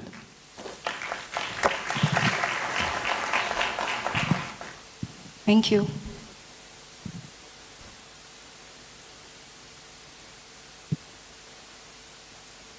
Hello, everyone. My name is Salim Batia. I'm the Partnerships and Engagement Manager at Women in Space Kenya. And Women in Space Kenya is a professional community that was founded by two geospatial experts. These are two ladies in STEM. Myself, I'm also a lady in STEM. I studied information technology and I worked in banking in the technology field. So I understand firsthand what it is like to be a woman working in the, not just in the space sector, but working in corporate, and also the transition from high school, if you're interested in STEM studies, transitioning to universities, taking up STEM studies, and then transitioning into the workplace. So Women in Space Kenya, one of our mandate is networking. We create a platform. We have a platform of over 100 women, and we have networking events that we set up for them. One of our biggest events was the Africa's Women in Space Conference that just concluded on 27th and 28th in November at Strathmore University. It was our very first networking event, and we were able to bring together over 500 people who are interested in learning about STEM studies and pursuing careers in STEM and joining the space industry. And during this conference, we had a mission of igniting innovation. We wanted to amplify diverse voices, that is the voices of women and the voices of young people and the people who are often underrepresented in leadership and in corporate, so to speak, and also to position the space sciences as a tool for sustainable development. So that was the conclusion, or rather the big mandate of our conference. And out of that, we were able to come up with an initiative that we will be moving forward, which is a space entrepreneurship bootcamp, because we want to take the lessons that we've learned and take the ladies in the community and have them actually start startups. Yes, that is our mandate next year. So we will have a bootcamp next year in August. Yeah, another initiative that we have is we do offer capacity building initiatives. So we train the ladies in the community and the community at large on, so as I've said, the two founders of the company are GIS experts, but we have a large community and it's growing. And we are Africa Women in Space. So we are encompassing now upstream and downstream trainings. So from next year, we'll do more upstream trainings. So this year, we've touched on a lot of GIS trainings, data analysis, drone trainings, so technical trainings, and also soft skills trainings to help empower people so that you don't just have the technical skills, but you have the leadership and the entrepreneurship skills to be able to run a company, if that is what you're interested in. We also have a mentorship program. This is actually one of the reasons why Women in Space Kenya exists, is because one of the ladies is a beneficiary of the UNOSA's Space for Women's program. She went through that mentorship program, and at the end of it was inspired to bring that kind of opportunity to women that don't often have mentorship, access to mentors, specifically in the space industry and in STEM. So it's a birth child of that, and it's a continuation of the mandate of UNOSA, which is to bridge the gender divide in the space ecosystem. Yes, so we also do advocacy. Oh, and with regards to our mentorship program, it's a yearly program. We have already been advertising it the whole year, and we have a number of people that are interested in being mentors and mentees, and we actually want to present this to you if you're interested in joining us in any of the initiatives that I've mentioned, from the capacity building initiatives, our networking initiatives, our advocacy and outreach programs, and the network and the mentorship programs. If you can join us, we will be glad to have more professionals who will take the women in the community through their, I'll say just offer them mentorship and guide them through their journey in the space ecosystem. So finally, we do offer advocacy, and we do this through our school outreach programs. We've been doing this all year long, and we go to high schools and target young people. Yes, our mandate, our core mandate is an affirmative action type of mandate, because we do want to bridge the gender divide, the gender gap in the industry, but we also encounter a lot of boys and men when we do our outreach programs. So our mandate is actually it's gender inclusive. We have, yes, we do have a gender specific mandate of empowering women, but as we continue to expand, we do see the need of having both genders represented. So we do a lot of school outreach programs in high schools, in university. We look for professionals as yourselves, and we take them to schools. We have career days, we have speed mentorships programs, and we just talk to people about our experiences in the space industry. We joined the Africa Earth Observation Challenge to solve that, just going through the affirmative action issue. The fact that we've had, one lady at the end of the challenge means that we're not doing too well. As much as we had advertised this in our community, we have a community of, I think it's about 120 ladies, and we did have people join the Earth Observation Challenge, some of them. Yes, and so now we just realized at the end of it that not many women are empowered with skills, with knowledge, and with experiences working in STEM and in the space industry. Yeah, so you mentioned models to retain women in the workplace.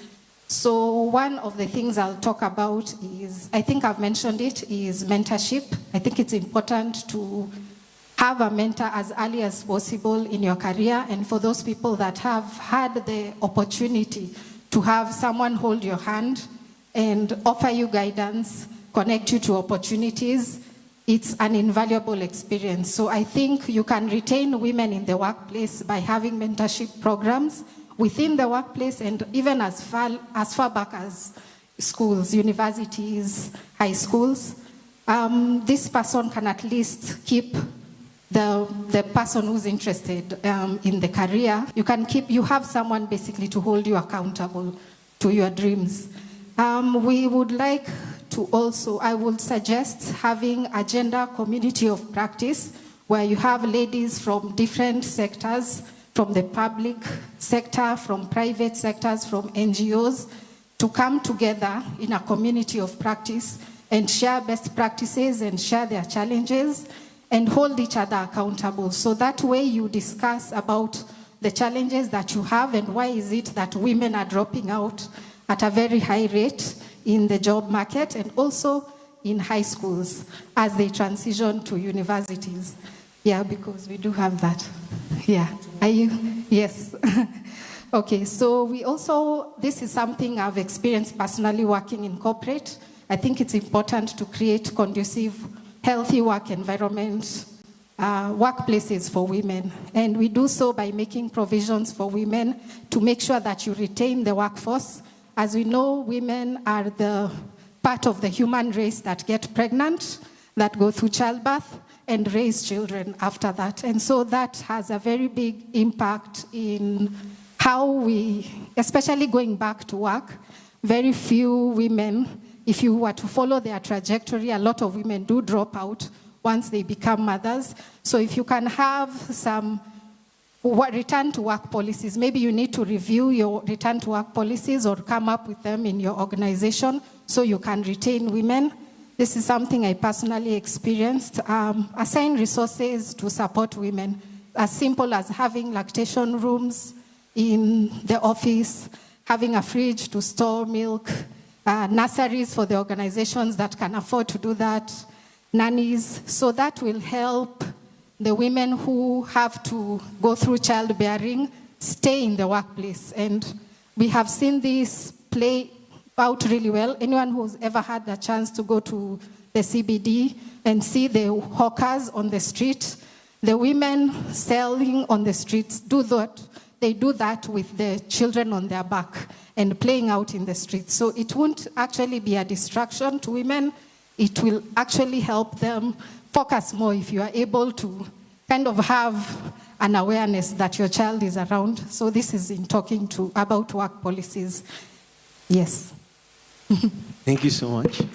For the sake of time, I have to get the last speaker to come up, but thank you so much. If you have any more questions, considerations, definitely speak to her. I think she'll be around as well, so you can ask more questions on that. It'd be amiss of me to not mention other partners who are also here, Terranexus, Esri, Star Vision as well, who are participating.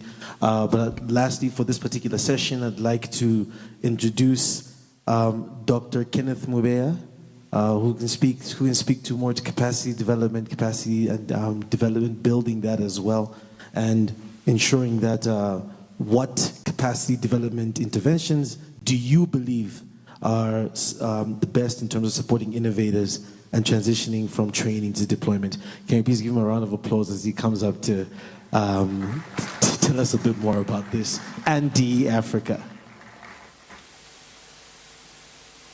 Can you please just wait, do it again until he gets to the stage?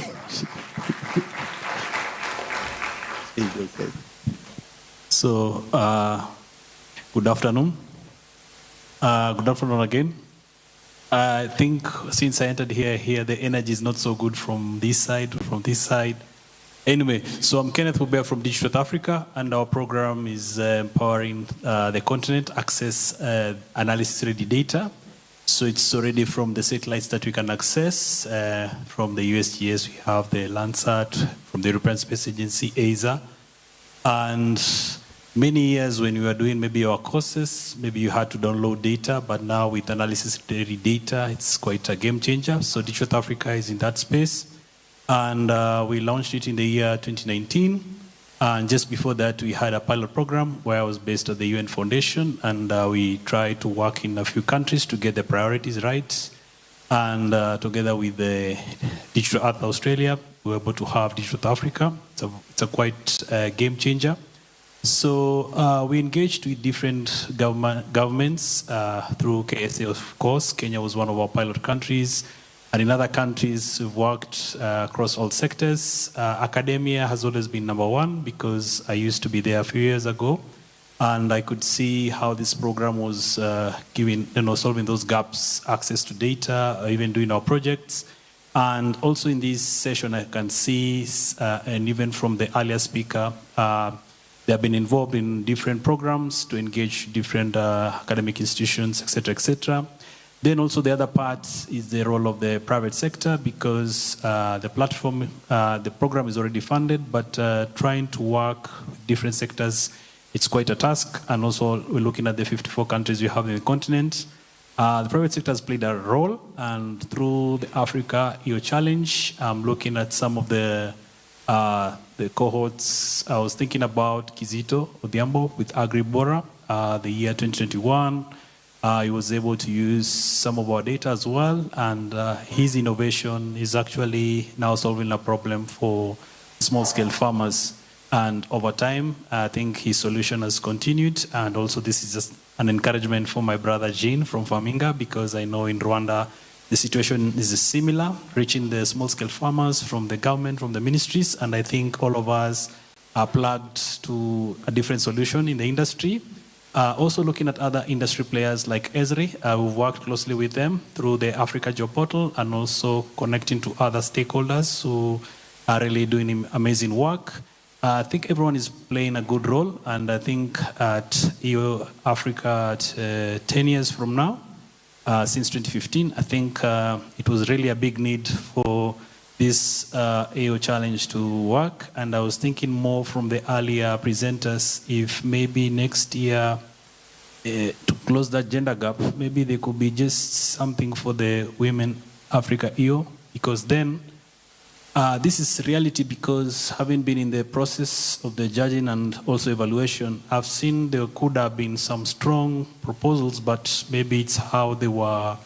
Maybe the people were very, we should have changed maybe the labeling field, because I remember at one time there was very good innovation from Egypt the other year, and they were talking about a cycling program, and imagine it was a lady, and of course imagine her cycling in a buibui or a hijab. So you get the context that the women we are trying to target, they're at a different playing field. If you can just try to level it a little bit, and I'm looking at some of them have been my champions as well, at looking at the work they have done. Also, if there could be a segment as part of AOC that now we're able to bring in at least some of them as finalists, you could see the value addition of what we are really doing, so that we can be a little bit dynamic, that the last 10 years, this is what we've been doing, but at least if you can open the segment. And also looking at our team at RIS, there's the Africa EO Juniors. This is the one I like very most, because then we'll be having a transition from the juniors to the experts. And I think with the amazing work everyone is doing, and we're able to close the gap from space to village, and the solutions are really amazing. And even for the top finalists, I wish you best of luck, and you guys are the inspiration for the others to come. Thank you so much. Thank you so much, Ken. That was succinct and that was quick, and I appreciate that. That's mine for the day. Thank you so much, everyone, for your time, and thank you so much for paying attention to the partners. I'd like to hand over to David and the MCs to take us to where we need to go next. Cheers.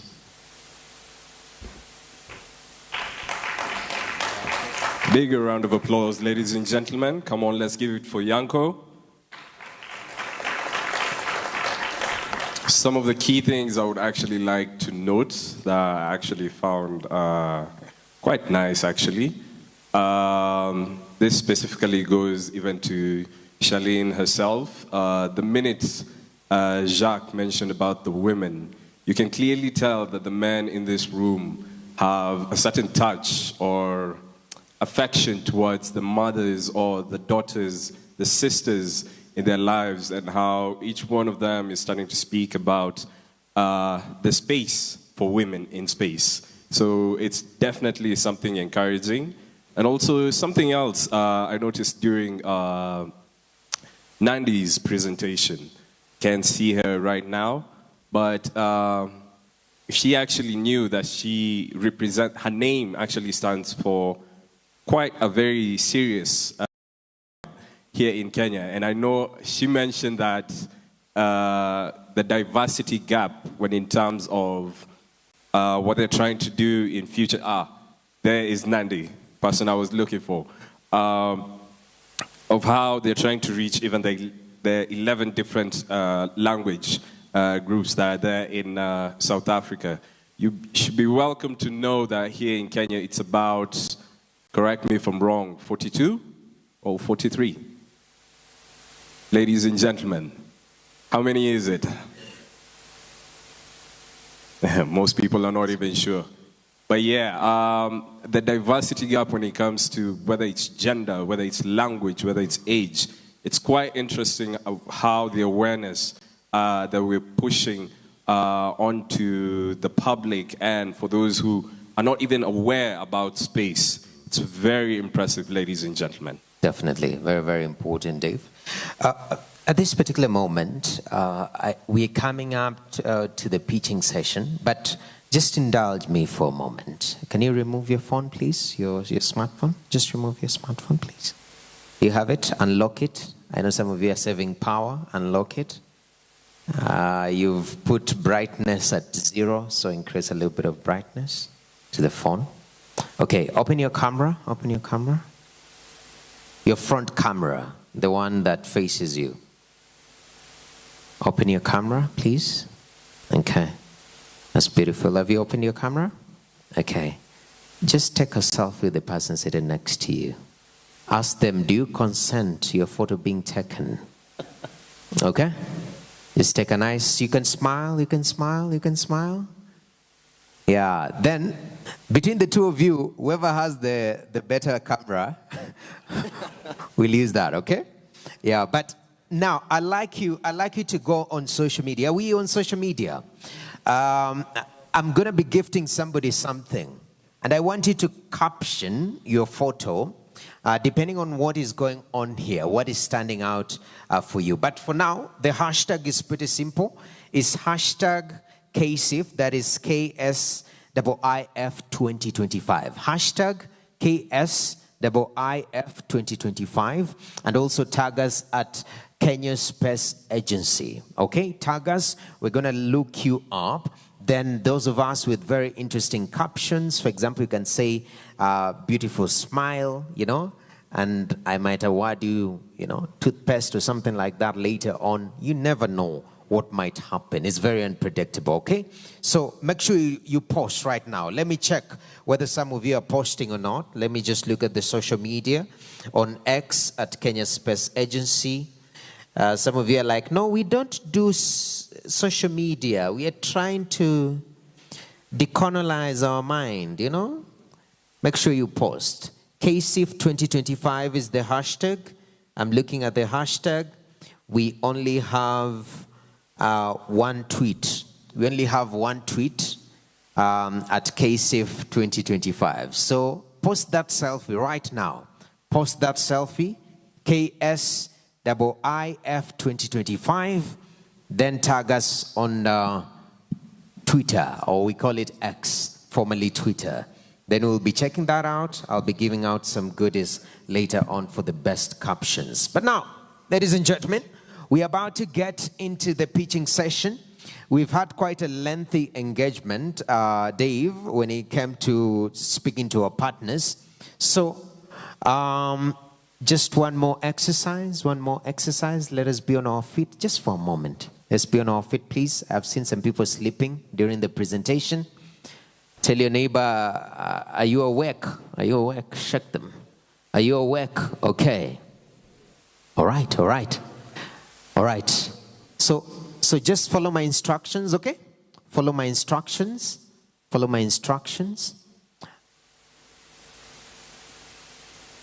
Walk. Just walk within the room. Just walk a little bit. Walk. Don't leave the room, by the way. Just walk. Just walk. Somebody is walking around the table like this. No. Yeah? Walk. Okay. Instruction number 1. Let us be in groups of 5. Find yourself in a group of 5, please. In a group of 5. You should have a lady in your group. We are coming to that. Just group of 5. This gentleman, there are 2, and they're saying, I have the Holy Spirit in me. No, get somebody. Okay? Yes. It's taking too long to... These guys are 6 groups of 5. 5. I know we are space people. We're like, why are you doing these childish things? Okay. Are we in groups of 5? Okay, here we have 5 people. Okay. Beautiful. I hope you know everyone in that group. Do you know everyone in that group? Just introduce yourself quickly.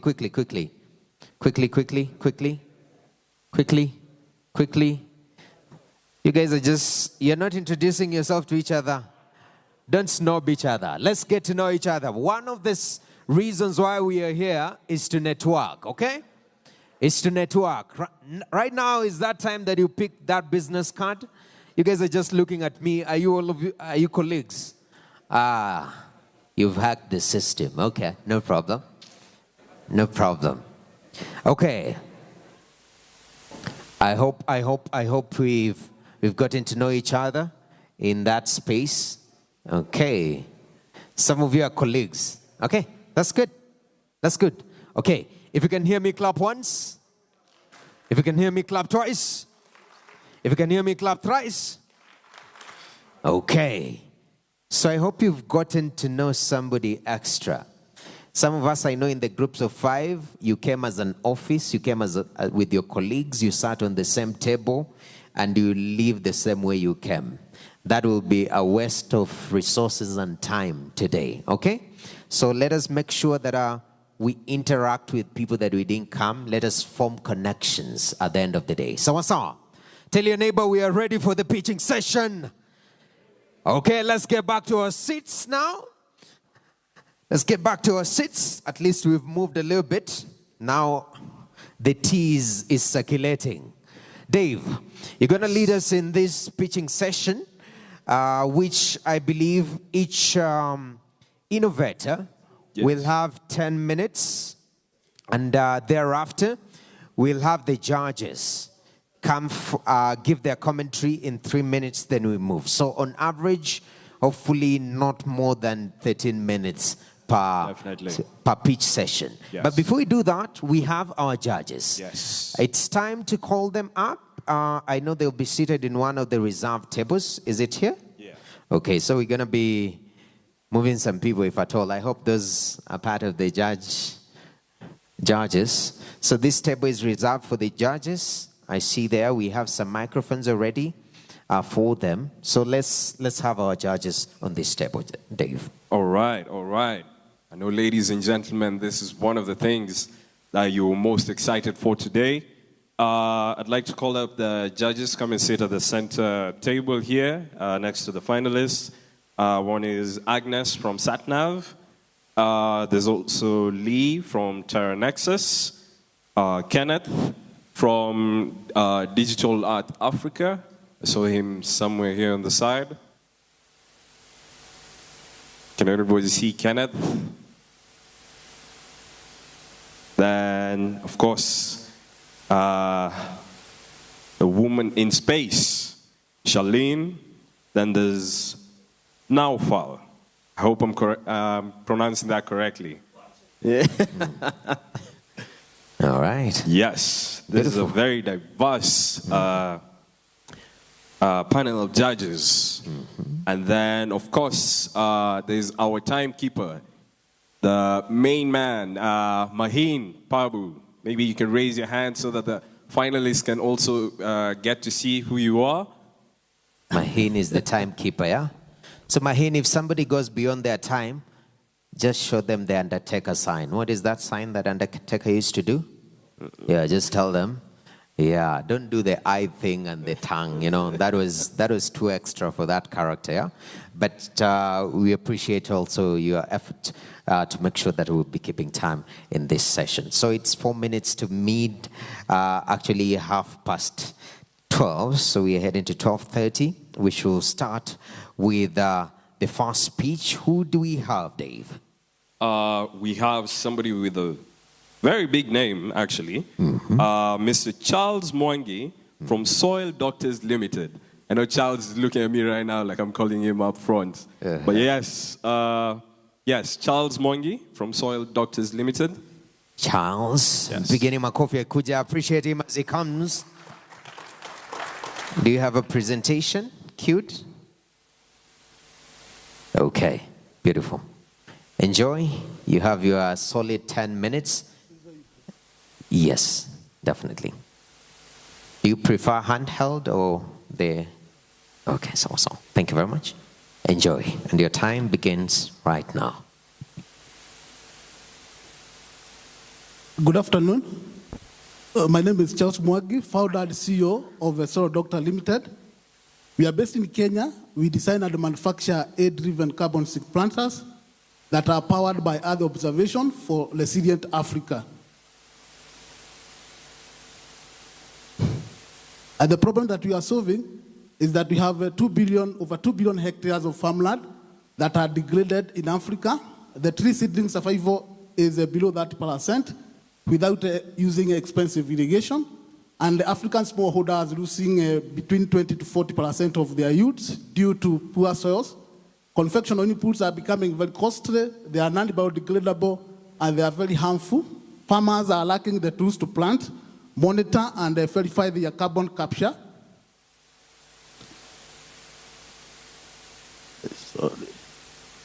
The solution is a carbon sink planter, which is a standalone technology, which are integrating together with AI and other observation. It's made of biodegradable moisture-retaining materials that boost root growth.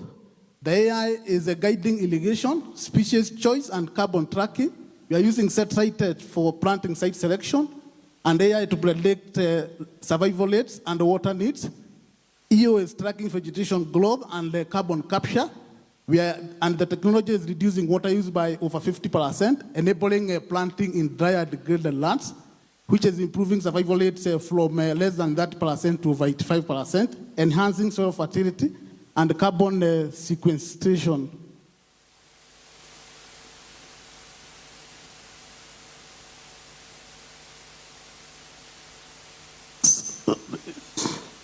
The customer value proposition that we are creating for farmers in drier degraded lands is that we are cutting the cost for tree planting and crop planting from over 773 for those using solar irrigation and 455 euros for those using the lean-fed planting method to about 245 euros per acre. The competitive advantages of this technology is that we are combining biodegradable tech with EO and AI, which is giving a unique positioning. Comes with a dual value, which is tree survival and measurable carbon capture, bridging smallholder farmers to carbon markets, and they are locally manufactured, and this intelligence is patented, cost-effective, climate-smart, and saves water by over 50%.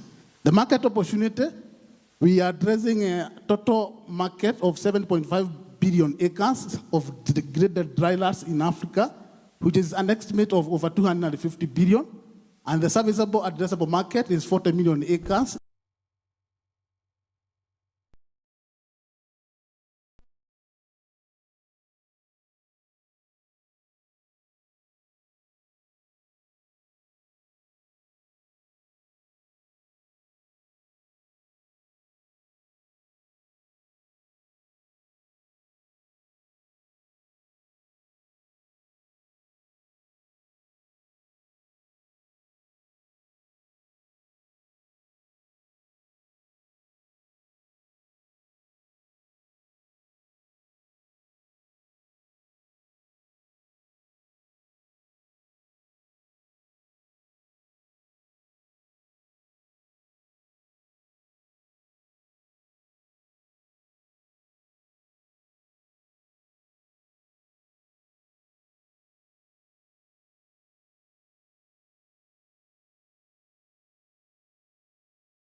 Mobile.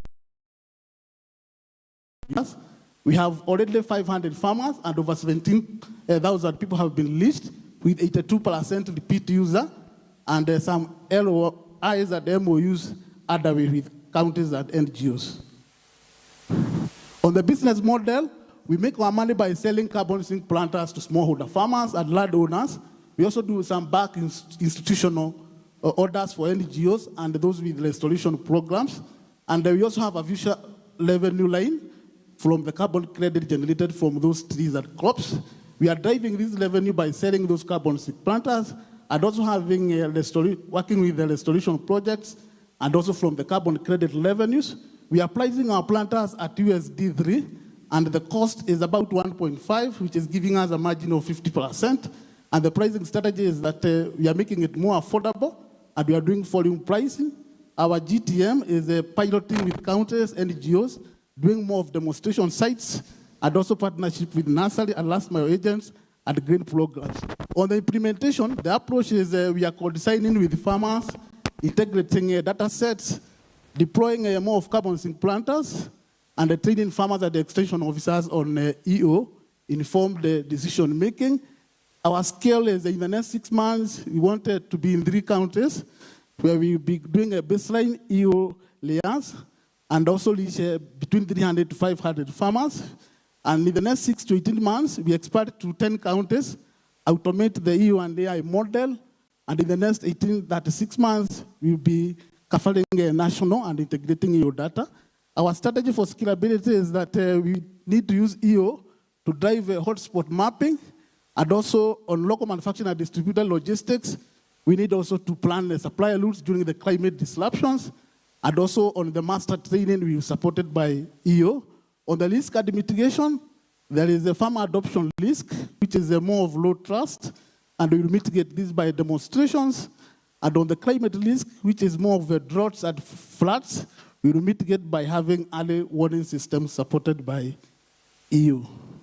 On the competitor landscape, we have those who are using traditional rain-fed planting and solar-powered irrigation against our technology, which is carbon seed planter, which is more affordable and scalable, and is helping in tree survival, pushing it from less than 90% to over 85%.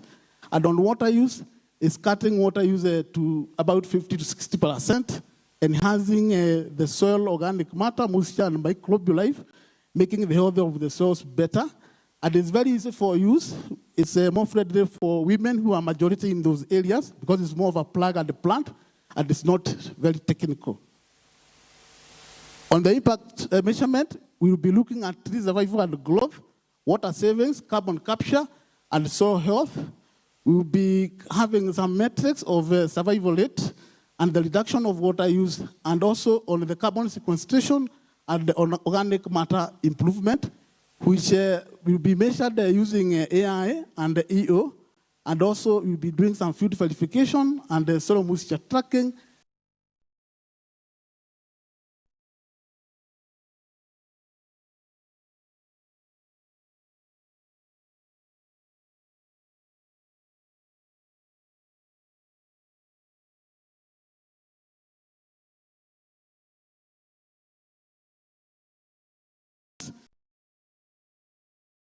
A business developer, 8 years in community. Aileen Walugolo is the technical lead, and Anne Babu is our advisor, who is a market specialist. In terms of the funding ask, we are looking for 100,000 USD, which will help us to do product manufacturing and scale up, field deployment and farmer onboarding, EO and AI monitoring system, carbon monitoring and verification, which is more of protocols for MRF, team and operations, and on impact measurement and reporting. Thank you. Okay. Thank you very much. Now we head to the judges, if that is fine. Hello. Hi. Hi. Thank you for the presentation. I have a few questions. How many planters are needed per acre? 250. How many? 250. Times $3, that's 700. How is that cost for a small farmer? I have no idea what the farmers in this part of the world. How is $700 to $1,000? One planter is going for $3, and the farmers are buying them in pieces from a season to a season, so they are calling them in pieces way. So this season they can buy 10, this season they can buy 10, until they get to. And is it made all from local materials? Yes, it's locally made. Okay. Yeah. And there is an app, I saw an app. What is the use of an app? Is the planter connected? Does it have sensors? Or is it just contain moisture and does better when it comes to conserving water? And we can use both. We can use the sensors, and we can also do the vegetation mapping using the Earth observation, because we want the AI is helping them to be able to guide on irrigation. They need to know when to add more water onto the planter. It's also helping them in doing a site selection, and it's also helping them to monitor the carbon captured by the biomass. Yeah.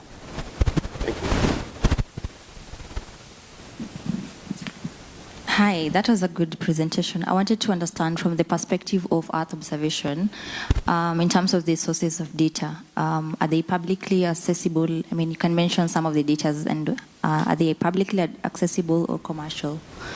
They are publicly accessible. And what are the sources? Sentinel. Sentinel. Yeah.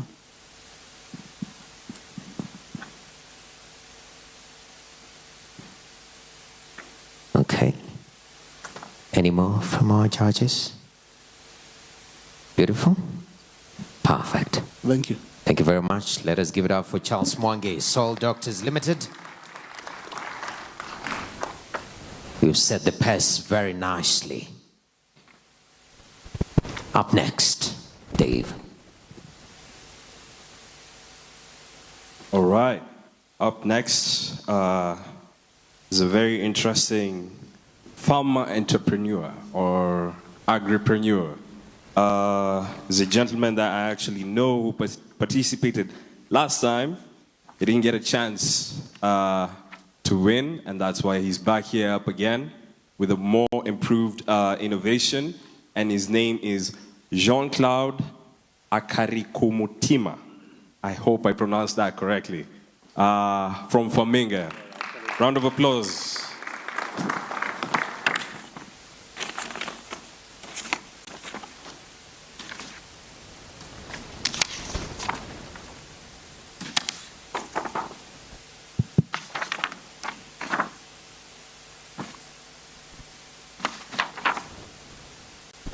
Good morning, everyone. My name is Jean-Claude. I am the founder and CEO at Faminga. And at Faminga, we are helping farmers to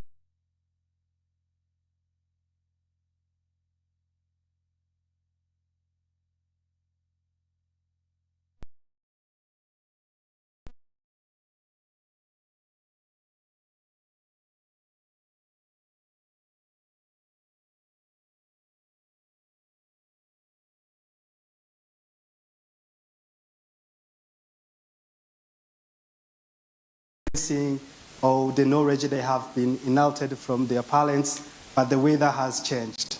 You cannot look at the sky and be sure that you know what is going to happen next. And another challenge that the farmers face is a technology gap and digital tools to help them really become climate resilient. When you look at the digital tools in agriculture, they are imported. And Africa does not need imported solutions. That's why we developed our own solution made in Africa.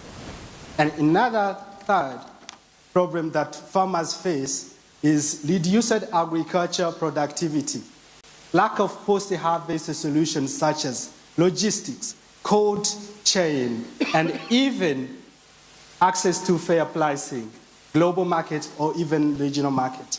And to solve these three main problems, we have developed a solution. We have developed a soil sensors. These soil sensors can monitor soil nutrients, knowing NPK, pH, and humidity and temperature, helping the farmer to know what type of their soil, what seeds that suits their soil, but also what doses of fertilizers do they need to use in their field.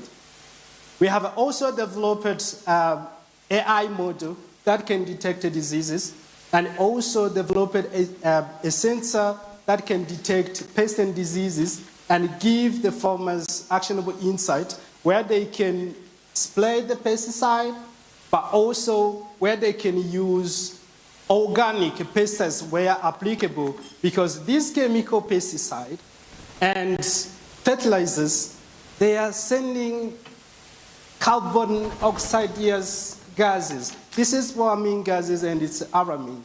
Farmers, they slow their crops ignorantly without knowing. And our technology is plug and play, easy to plug into your field and start streaming the data. And our payment model allows the farmers to pay as they grow, to pay on their own basis. And our technology is multilingual. It's found in Kinyarwanda, Swahili, Jaluba, which is most spoken African language, French, and English. And for those who do not have smartphones, or do not have electricity, do not have internet, we cover them. Because you can access our technology through USSD. Our soil sensors is solar powered. We use the lower one, which does not rely on the internet. Exactly for Africa. Here's how our solution works. When you show a farmer that they have this percentage of humidity in their farm, the numbers does not mean anything to smallholder farmers, but we use AI to give these smallholder farmers actionable insight of what to do, because they are not data scientists, they are not agronomists, but AI becomes as their agronomists in their pocket, giving them what to do instead of showing them the numbers, which they do not understand. We are targeting smallholder farmers through cooperatives, or someone who has 2 acres and above, and agro dealers. The smallholder farmers can buy our soil sensors, they can use our platform, or they can sell their produces on the marketplaces that we co-created with e-commerce providers that sells agriculture produces, helping them to increase their yield, become more climate resilient, but also have access to fair pricing. Our model is B2C and B2B, because agro dealers and other innovators can use our API into their system, where they may have one dashboard, different system, streaming different data, helping them to make data-driven decisions. And when we talk about market opportunity, it's really huge. We are starting in Rwanda, planning to come to Kenya, Uganda, and Tanzania, and then expand to other neighboring countries. And the market landscape, when you look at the people who are providing solutions and you look at the solutions that the farmers need to be successful, there are a lot they need. But these solutions are scattered, making it harder for the farmers to identify which one they should use. But think, if a farmer can have one dashboard that they can see their data, see the insight, with different APIs connected, different systems talking to each other, this will help them to make data-driven decisions. And this is what Farminga does, because it's not scattered, it's one platform. You can plug into your own existing platform and start streaming the data. And we have a 5 years plan. When we were here last year, we had only 500 farmers. Now we have 15,000 farmers paying off our solutions. And we have been recognized by different programs, helping us to really define our solution, making sure that we address the pain points of the farmers. And we have strategic partners. And when we talk about inclusivity, accessibility, and so on, we have farmers who are women and men. 60% are women among the 15,000 that are using our solution. We give them technical support, capacity building, and technology, making sure that it's responsive. We are regulated in Rwanda when it comes to AI and IoT and data privacy, and we honor that.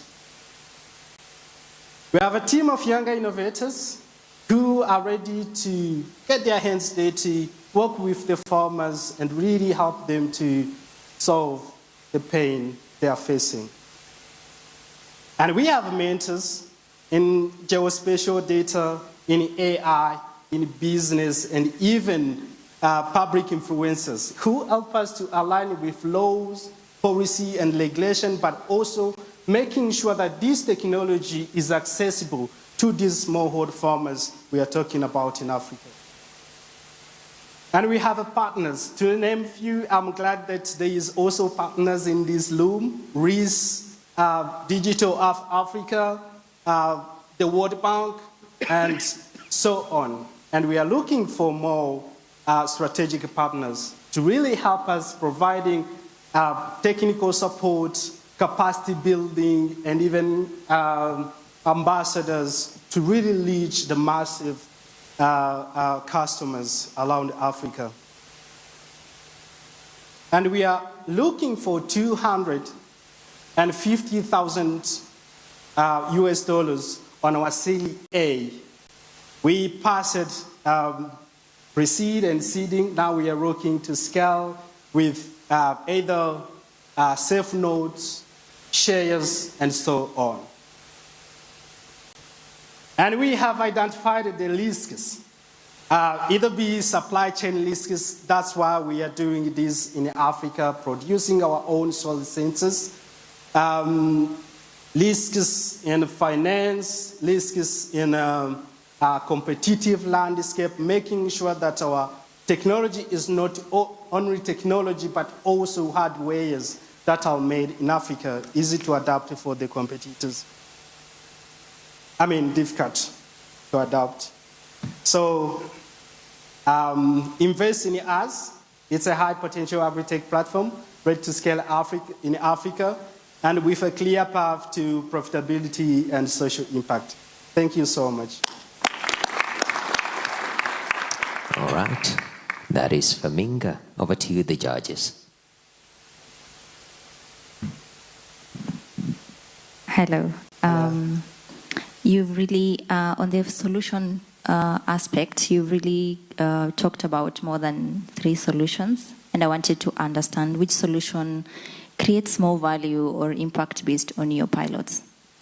Yeah, I remember when I was talking to the farmers, we were talking about maximizing their yield, and one farmer told me that I have one bicycle, I cannot carry all these harvests, and when I carry it at the market, they do not buy it all.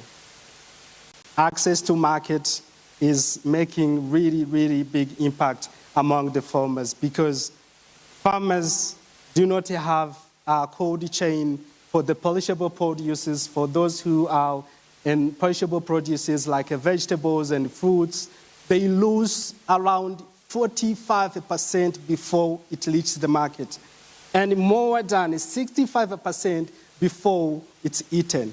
This is a huge loss, and we found that linking them with the market and post-harvest providers, it's really, really making impact to them, because they can have access to cold chain, they can have access to the buyers they are looking for, and using this geospatial data, we are helping them to price their crops fairly.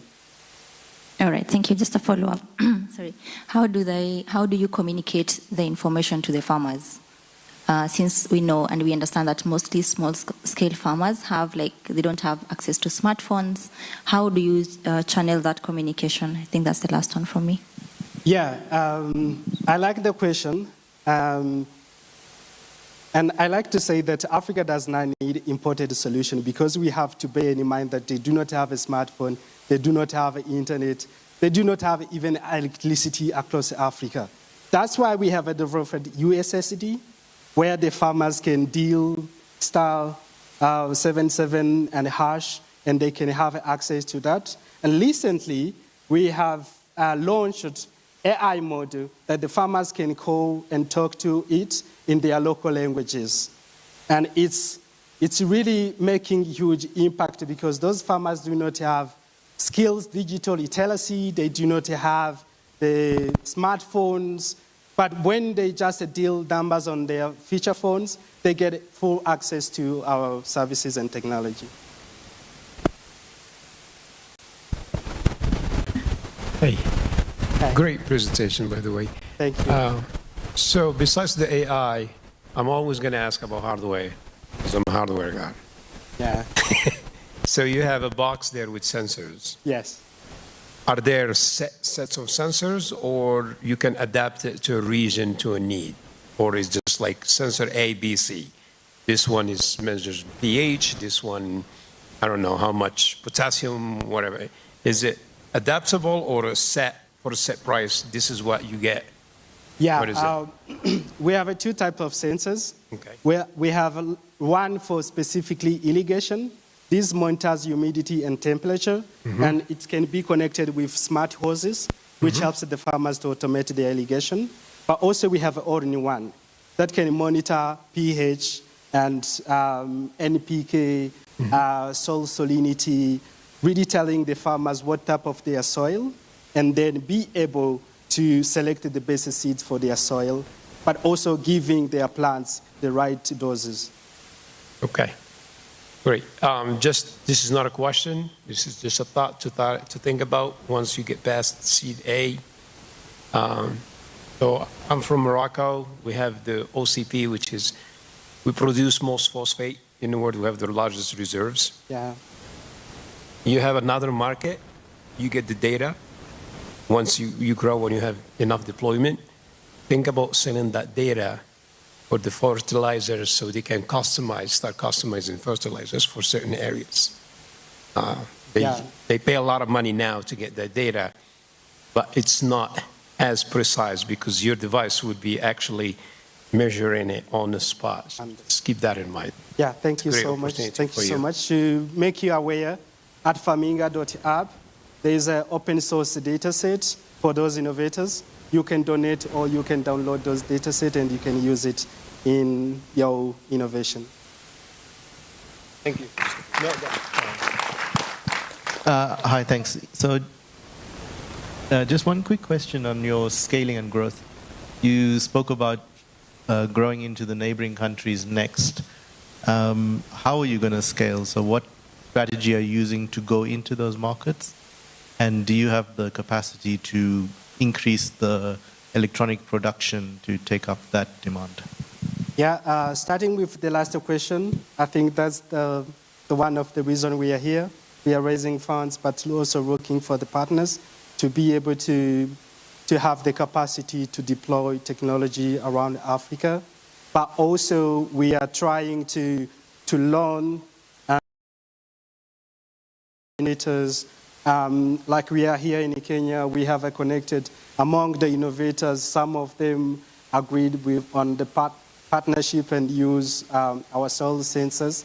And this is the strategy we are using to really make sure that we align with the policy and regulations of the country we are planning to go in.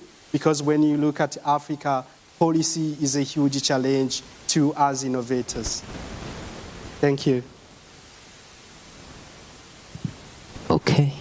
Do we have a question with the judges or that is conclusive? Perfect. One more, please. A quick one. Thank you, John, for the presentation. Thank you. You spoke about the sensors. My thinking is just in terms of longevity. Are the farmers also trained in terms of how to handle it, or just using the data and picking up the information and moving on? Because I'm foreseeing a challenge where they have probably a breakdown and come back to you if they don't have the capacity to continue, maintaining the apparatus. Yeah, recently we have trained 30 TOTs. This is trainer of trainers that we deploy across the country, and we work closely with the government. The government have deployed these agronomists among the farmers. So our TOT work alongside those farmers and agronomists, making sure that we provide them with capacity building to know how to use these sensors. And if it breaks, we repair it. We see it on our system, and we get alert. That's why we validate the accuracy of our sensors using satellite data to make sure that our sensors is accurate and the farmers have the capacity to use them. Thank you. Ladies and gentlemen, Faminga. Appreciate Jean-Claude Akarikumutima. And now on to the third pitch. Over to you, Dev. That name was a handful. I had you struggle a bit. But anyways, next up, we're going to be having Mr. Ayodele Falo from Fieldwatch. This is the guy who keeps the eyes on your fields. Welcome, Mr. Falo. An applause for him as well.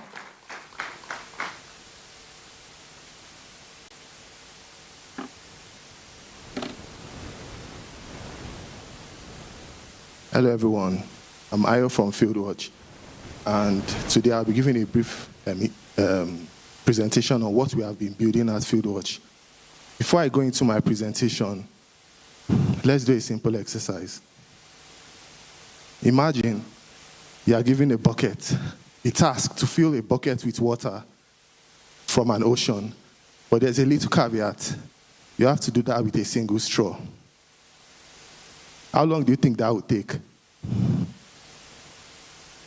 As funny as this analogy looks, this is exactly what happens in the Africa area imagery space. We have oceans of area imagery. I heard someone mention we produce 20-30 terabytes daily.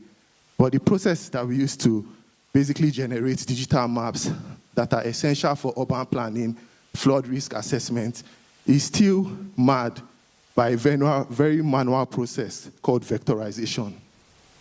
Like this straw, manual vectorization represents a huge bottleneck to essentially the use of digital imagery for rapid infrastructure development.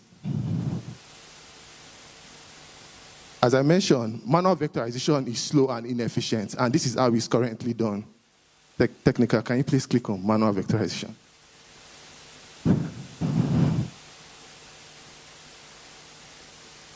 If you can play the video.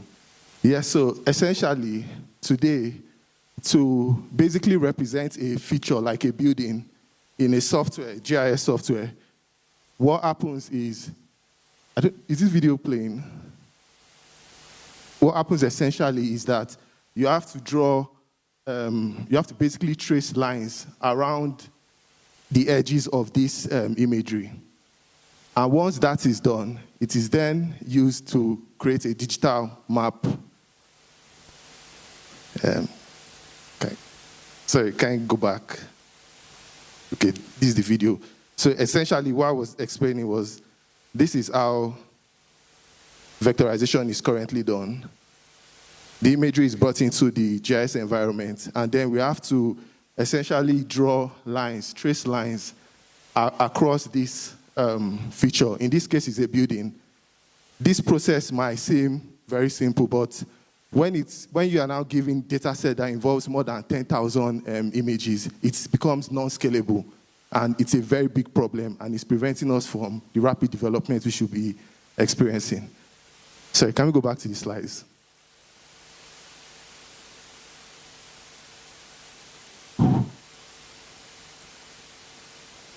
Yeah, so manual vectorization is slow and inefficient, as I've already mentioned. And our solution is a platform that essentially vectorizes these large areas in a couple of minutes without human involvement. Basically, Fieldwatch works, essentially the way Fieldwatch works is, on our platform, the user is able to upload his area imagery or select a satellite imagery, and then Fieldwatch picks it up and essentially vectorizes a large area. Next slide. Our innovation is the fact that you are able to vectorize a large imagery in a couple of minutes. Currently, most processes are manual. And this is our current platform where users are able to use a polygon to select an area, and it automatically gets vectorized. Looking at the competitive landscape, the key thing I want to take out of this is that our solution is real-time AI vectorization. It also does it on demand. And more importantly, you are able to vectorize large areas within a couple of minutes. So bye-bye to the long process of basically tracing lines around features. Our value proposition is fundamentally that we reduce cost and time needed to create digital maps that are really essential for processes such as flood risk assessment, which is very important to climate resilience. It also fundamentally cuts down the time that is required for urban planning. Tasks such as pipeline routing, right-of-way, our solution essentially cuts down that time. And we do our vectorization at 10 times the time that any manual workflow can achieve it. So just for those in the room that are not familiar, this is the input where you receive area imagery, and this is the output. A 2D vector, in this case, this is a building footprint. Building footprints are essential across multiple industries. I will shed more light on that. For our market size, the total revenue opportunity as shared with this solution is a $2 billion solution. Essentially, we do a B2B model, and our customer segment cuts across multiple sectors, from municipal government for urban planning, oil and gas for pipeline routing, where they need as-built surveys, to construction industry, and then climate resilience. One key denominator that we saw when we're trying to define our customer profile was that they were fundamentally GIS users. They use QGIS, ArcGIS. So that information is what we use to form our go-to-market strategy and basically crack distribution. So as a company, we are targeting $4 million annually, and our approach is very realistic.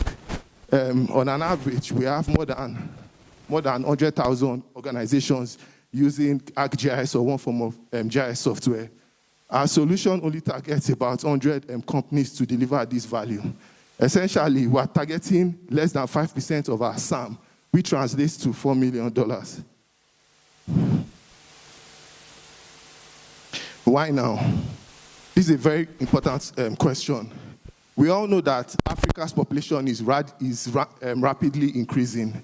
And more than ever, it's important for the government to have the tools to quickly plan for critical resources so as to basically improve life. Critical resources such as building allocation, water allocation, and other things. These are very important.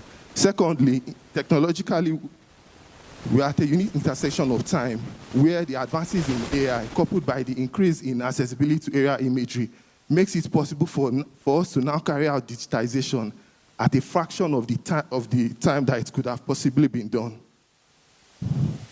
For customer validation, as I mentioned, we are fundamentally B2B.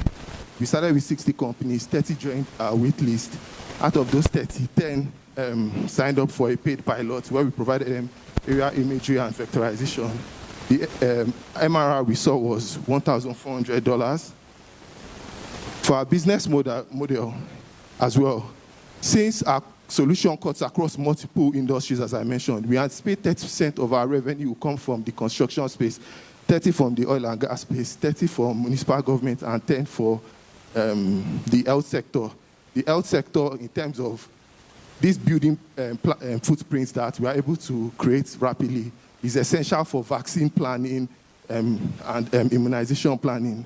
In terms of our revenue, we'll be using a SaaS model where we will provide an individual plan for $50 per user, and for an organization, $200 plan. We also task area imagery and provide iris imagery on demand. I mentioned earlier that what we found out was a common denominator across our customer segment was they use GIS softwares. So fundamentally, we are using a GIS-led approach where we will meet our customers at the point of the use. What that means is we are increasing awareness in GIS forums on our solution and how it totally eliminates manual vectorization. And then, based on this, within their networks as well, they will run pilots, adoption, and eventually advocate for the solution. So in terms of implementation, we are using a phased approach. Concerning the impact, our solution fundamentally helps with urban planning. It also helps with improving the identification of areas that are prone to flood. It also cuts across the good health and well-being in the sense that you are able to basically do vaccination planning and immunization. Why else? We have experience in this space. I previously co-founded a drone technology company. I have an MSc in advanced control systems. Toby has a PhD in AI. And yes, with this, we believe we are the best. We are therefore raising $250K in order to make this solution available. With this in mind, thank you so much as we conclude this presentation. All right. Field watch, over to the judges.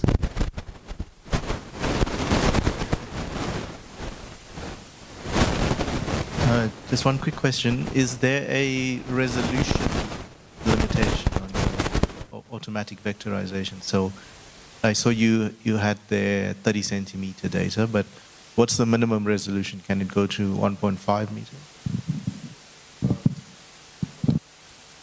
Microphone, please. Use the microphone. Thank you. Fundamentally, the customers that we work with use this area imagery for detailed engineering design. And that informs the kind of imagery we use for our pilot program. So typically it's within 10 centimeter to 50 centimeter imagery, because that is the requirement for an engineering design diagram that is used for instance, building prints, pilot, pipeline laying, cable laying, and those sort of things, yeah.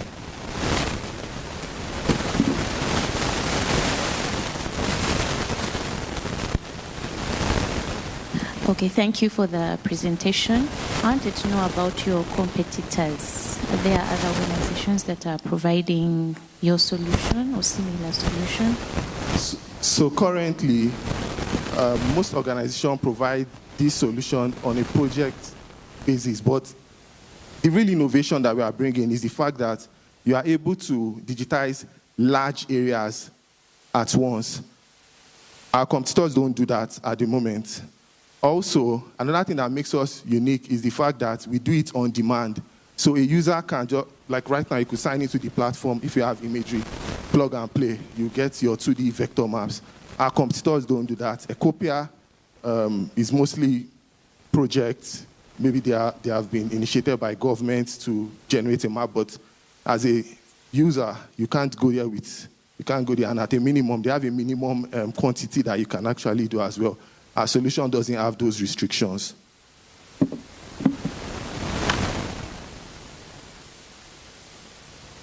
Last one, based on your ask, if successful, how do you plan to measure and report the impact over time? So in terms of impact, the three major areas that we are focused on is urban planning. And in terms of urban planning, for us, what that means is we're powering the solutions that help to improve land administration. Take, for example, in Nigeria that they recently partnered with World Bank in order to basically improve how we carry out land administration. With that, what you see is a situation where land registration, there's an increment from 10 to 50. How does our solution play a role in this? Fundamentally, our solution basically provides foundational maps that would help with national land registration systems. Also, in terms of impact as well, vaccination, which is so important to us. We know how rapidly buildings are coming up every other day. Now, when these organizations that do vaccination and immunization planning, we want to ensure that they have up-to-date information so that no child gets left behind when it comes to building, because there are situations where they work with outdated maps, but with our solution, if you have imagery, you can quickly get a blueprint. So to answer your question, the metrics that we're really looking at in terms of impact is how fast we are able to, government is able to do urban planning, and also because also our solution would help unlock revenue in the sense that with a better national land digital system, government can now unlock more opportunities for property ownership protection and all those other things. So fundamentally, the metrics we are looking at is urban planning, how many people are able to secure their investments, how much are we able to unlock as a result of the fact that they have digital maps that help them to protect property ownership. Also, in climate resilience, how are we helping organizations to identify areas that are prone to flooding? Then lastly, vaccination and the health sector. How many children are being met? Children that they are living in rural areas where we don't have up-to-date maps that capture their houses and buildings. Those are the three areas that we're looking at. All right. Ladies and gentlemen, Field Watch. Ayodele Falo. Let's give it up for him. Remember, this is Kenya's Space Innovation and Investment Forum 2025, and currently ongoing are the pitches for Africa Earth Observation Challenge. Let's move to pitch number 4. Dave. All right. Pitch number 4, I'd like to welcome Mr. Clifford Plastil Hoglono. I hope I'm pronouncing that correctly. Apologies if I'm not. With Farm AI Venture.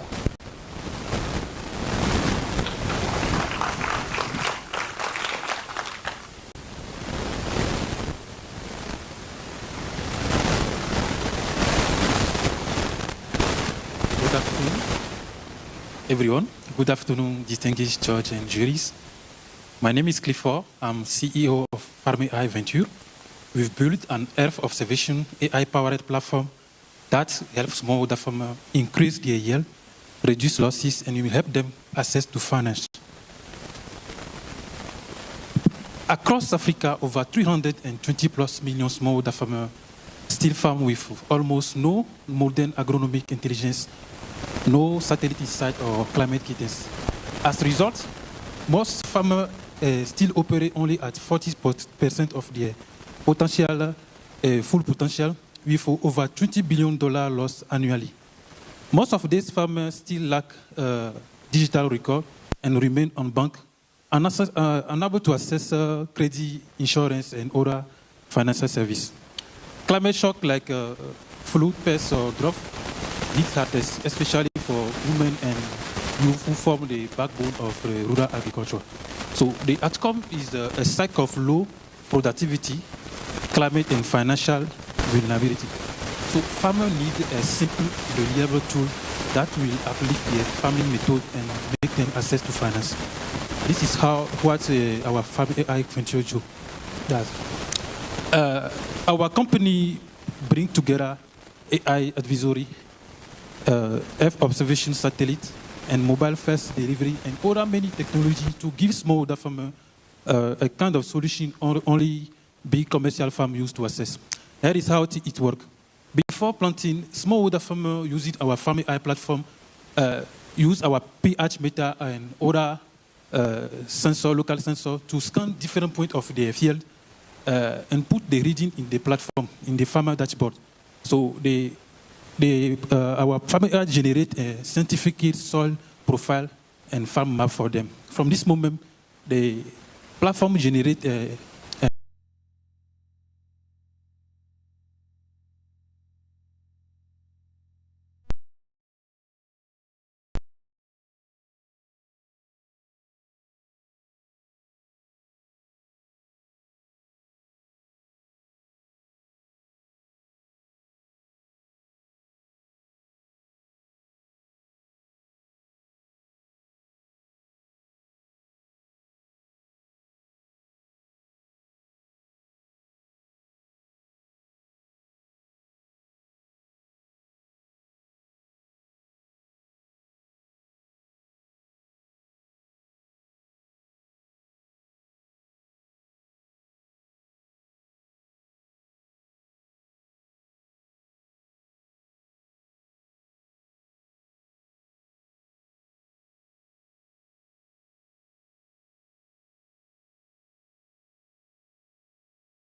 2023 estimate.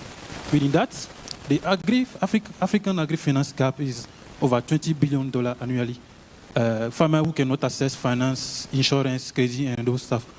And our immediate service obtainable market is $2 billion, driven by rising smartphone penetration and rapid adoption of farming digital too. We are not alone. We are supported by many estimate partners: Google for startup development, African Union, DIZ, KSIIF, CBT, Alcyon, American Society of Mechanical Engineers. These partners support a lot on technical support and on the ground. We've done the prototype completed with our first launch last year with over 2,000 smallholder farmers on board, including 58% for women. Earlier results showed yield double and loss reduces by 1/3. Importantly, over 70% of these smallholder farmers express willingness to pay for a premium feature, and we have 5 NGO and cooperatives ready to pay our API base to monitor a large group of farmers. The Pan-African Bank, EcoBank, and local microfinance see our KSIIF observation-driven intelligence as the missing data layer to bank the unbanked. And public agency FIAGE support our rollout and seek API for productivity forecasting and climate risk assessment. So they show that we solve a real, urgent, and monetizable problem. We operate on we operate and premium B2B model and B2C model. We adopt premium model for mass adoption with farmer increase upgrading from $3 to $5 per farmer per month, and also gain 5% of transaction through our marketplace. On B2B side, NGO and group, we charge $1.5 to $2.5 per farmer per month. And to use our global platform, satellite analytic API, and we charge $5,000 to $20,000 per year, designed for agribusinesses and government. You also gain commission of 5% to 10% of financial service like insurance, credit, lend to a smallholder farmer. About the implementation, currently we are in pilot phase.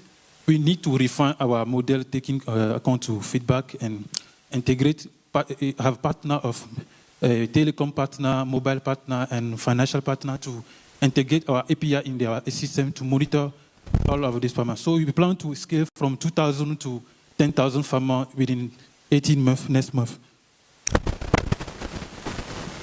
About impact measurement, we use some KPIs, how farmer train and active user. Currently, they surpass 2,000 small farmers. Increase in income harvest, loss reduction via F observation alert, reduction in cost and carbon footprint, women and youth beneficiary, and farmer assessing credit and insurance. We've made many sustainable goals, 1, 2, 5, 8, 9, 10, and 30. Family I have some competitors, Trivagri, Apollo Agricultural, Agris, Crop Pula, but our advantage is like we are integrated full stack platform that combine many tools in once. Rural government returns, USSB and USSD and before this one, farmer in our system can from crop selection to sale.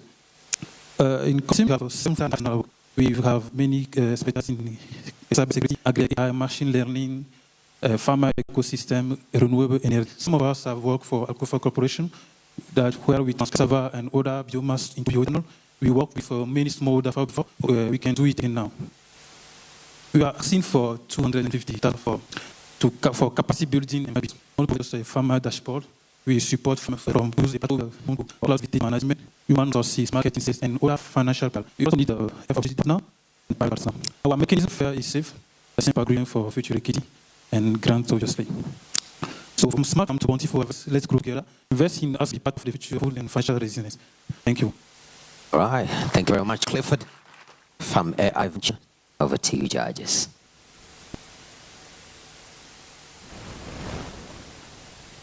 Okay, thank you for the presentation. I know some from is the app technical or just language? I'm asking if the app is in French or in English. It's between English, French, oh. local language the way I use. Okay.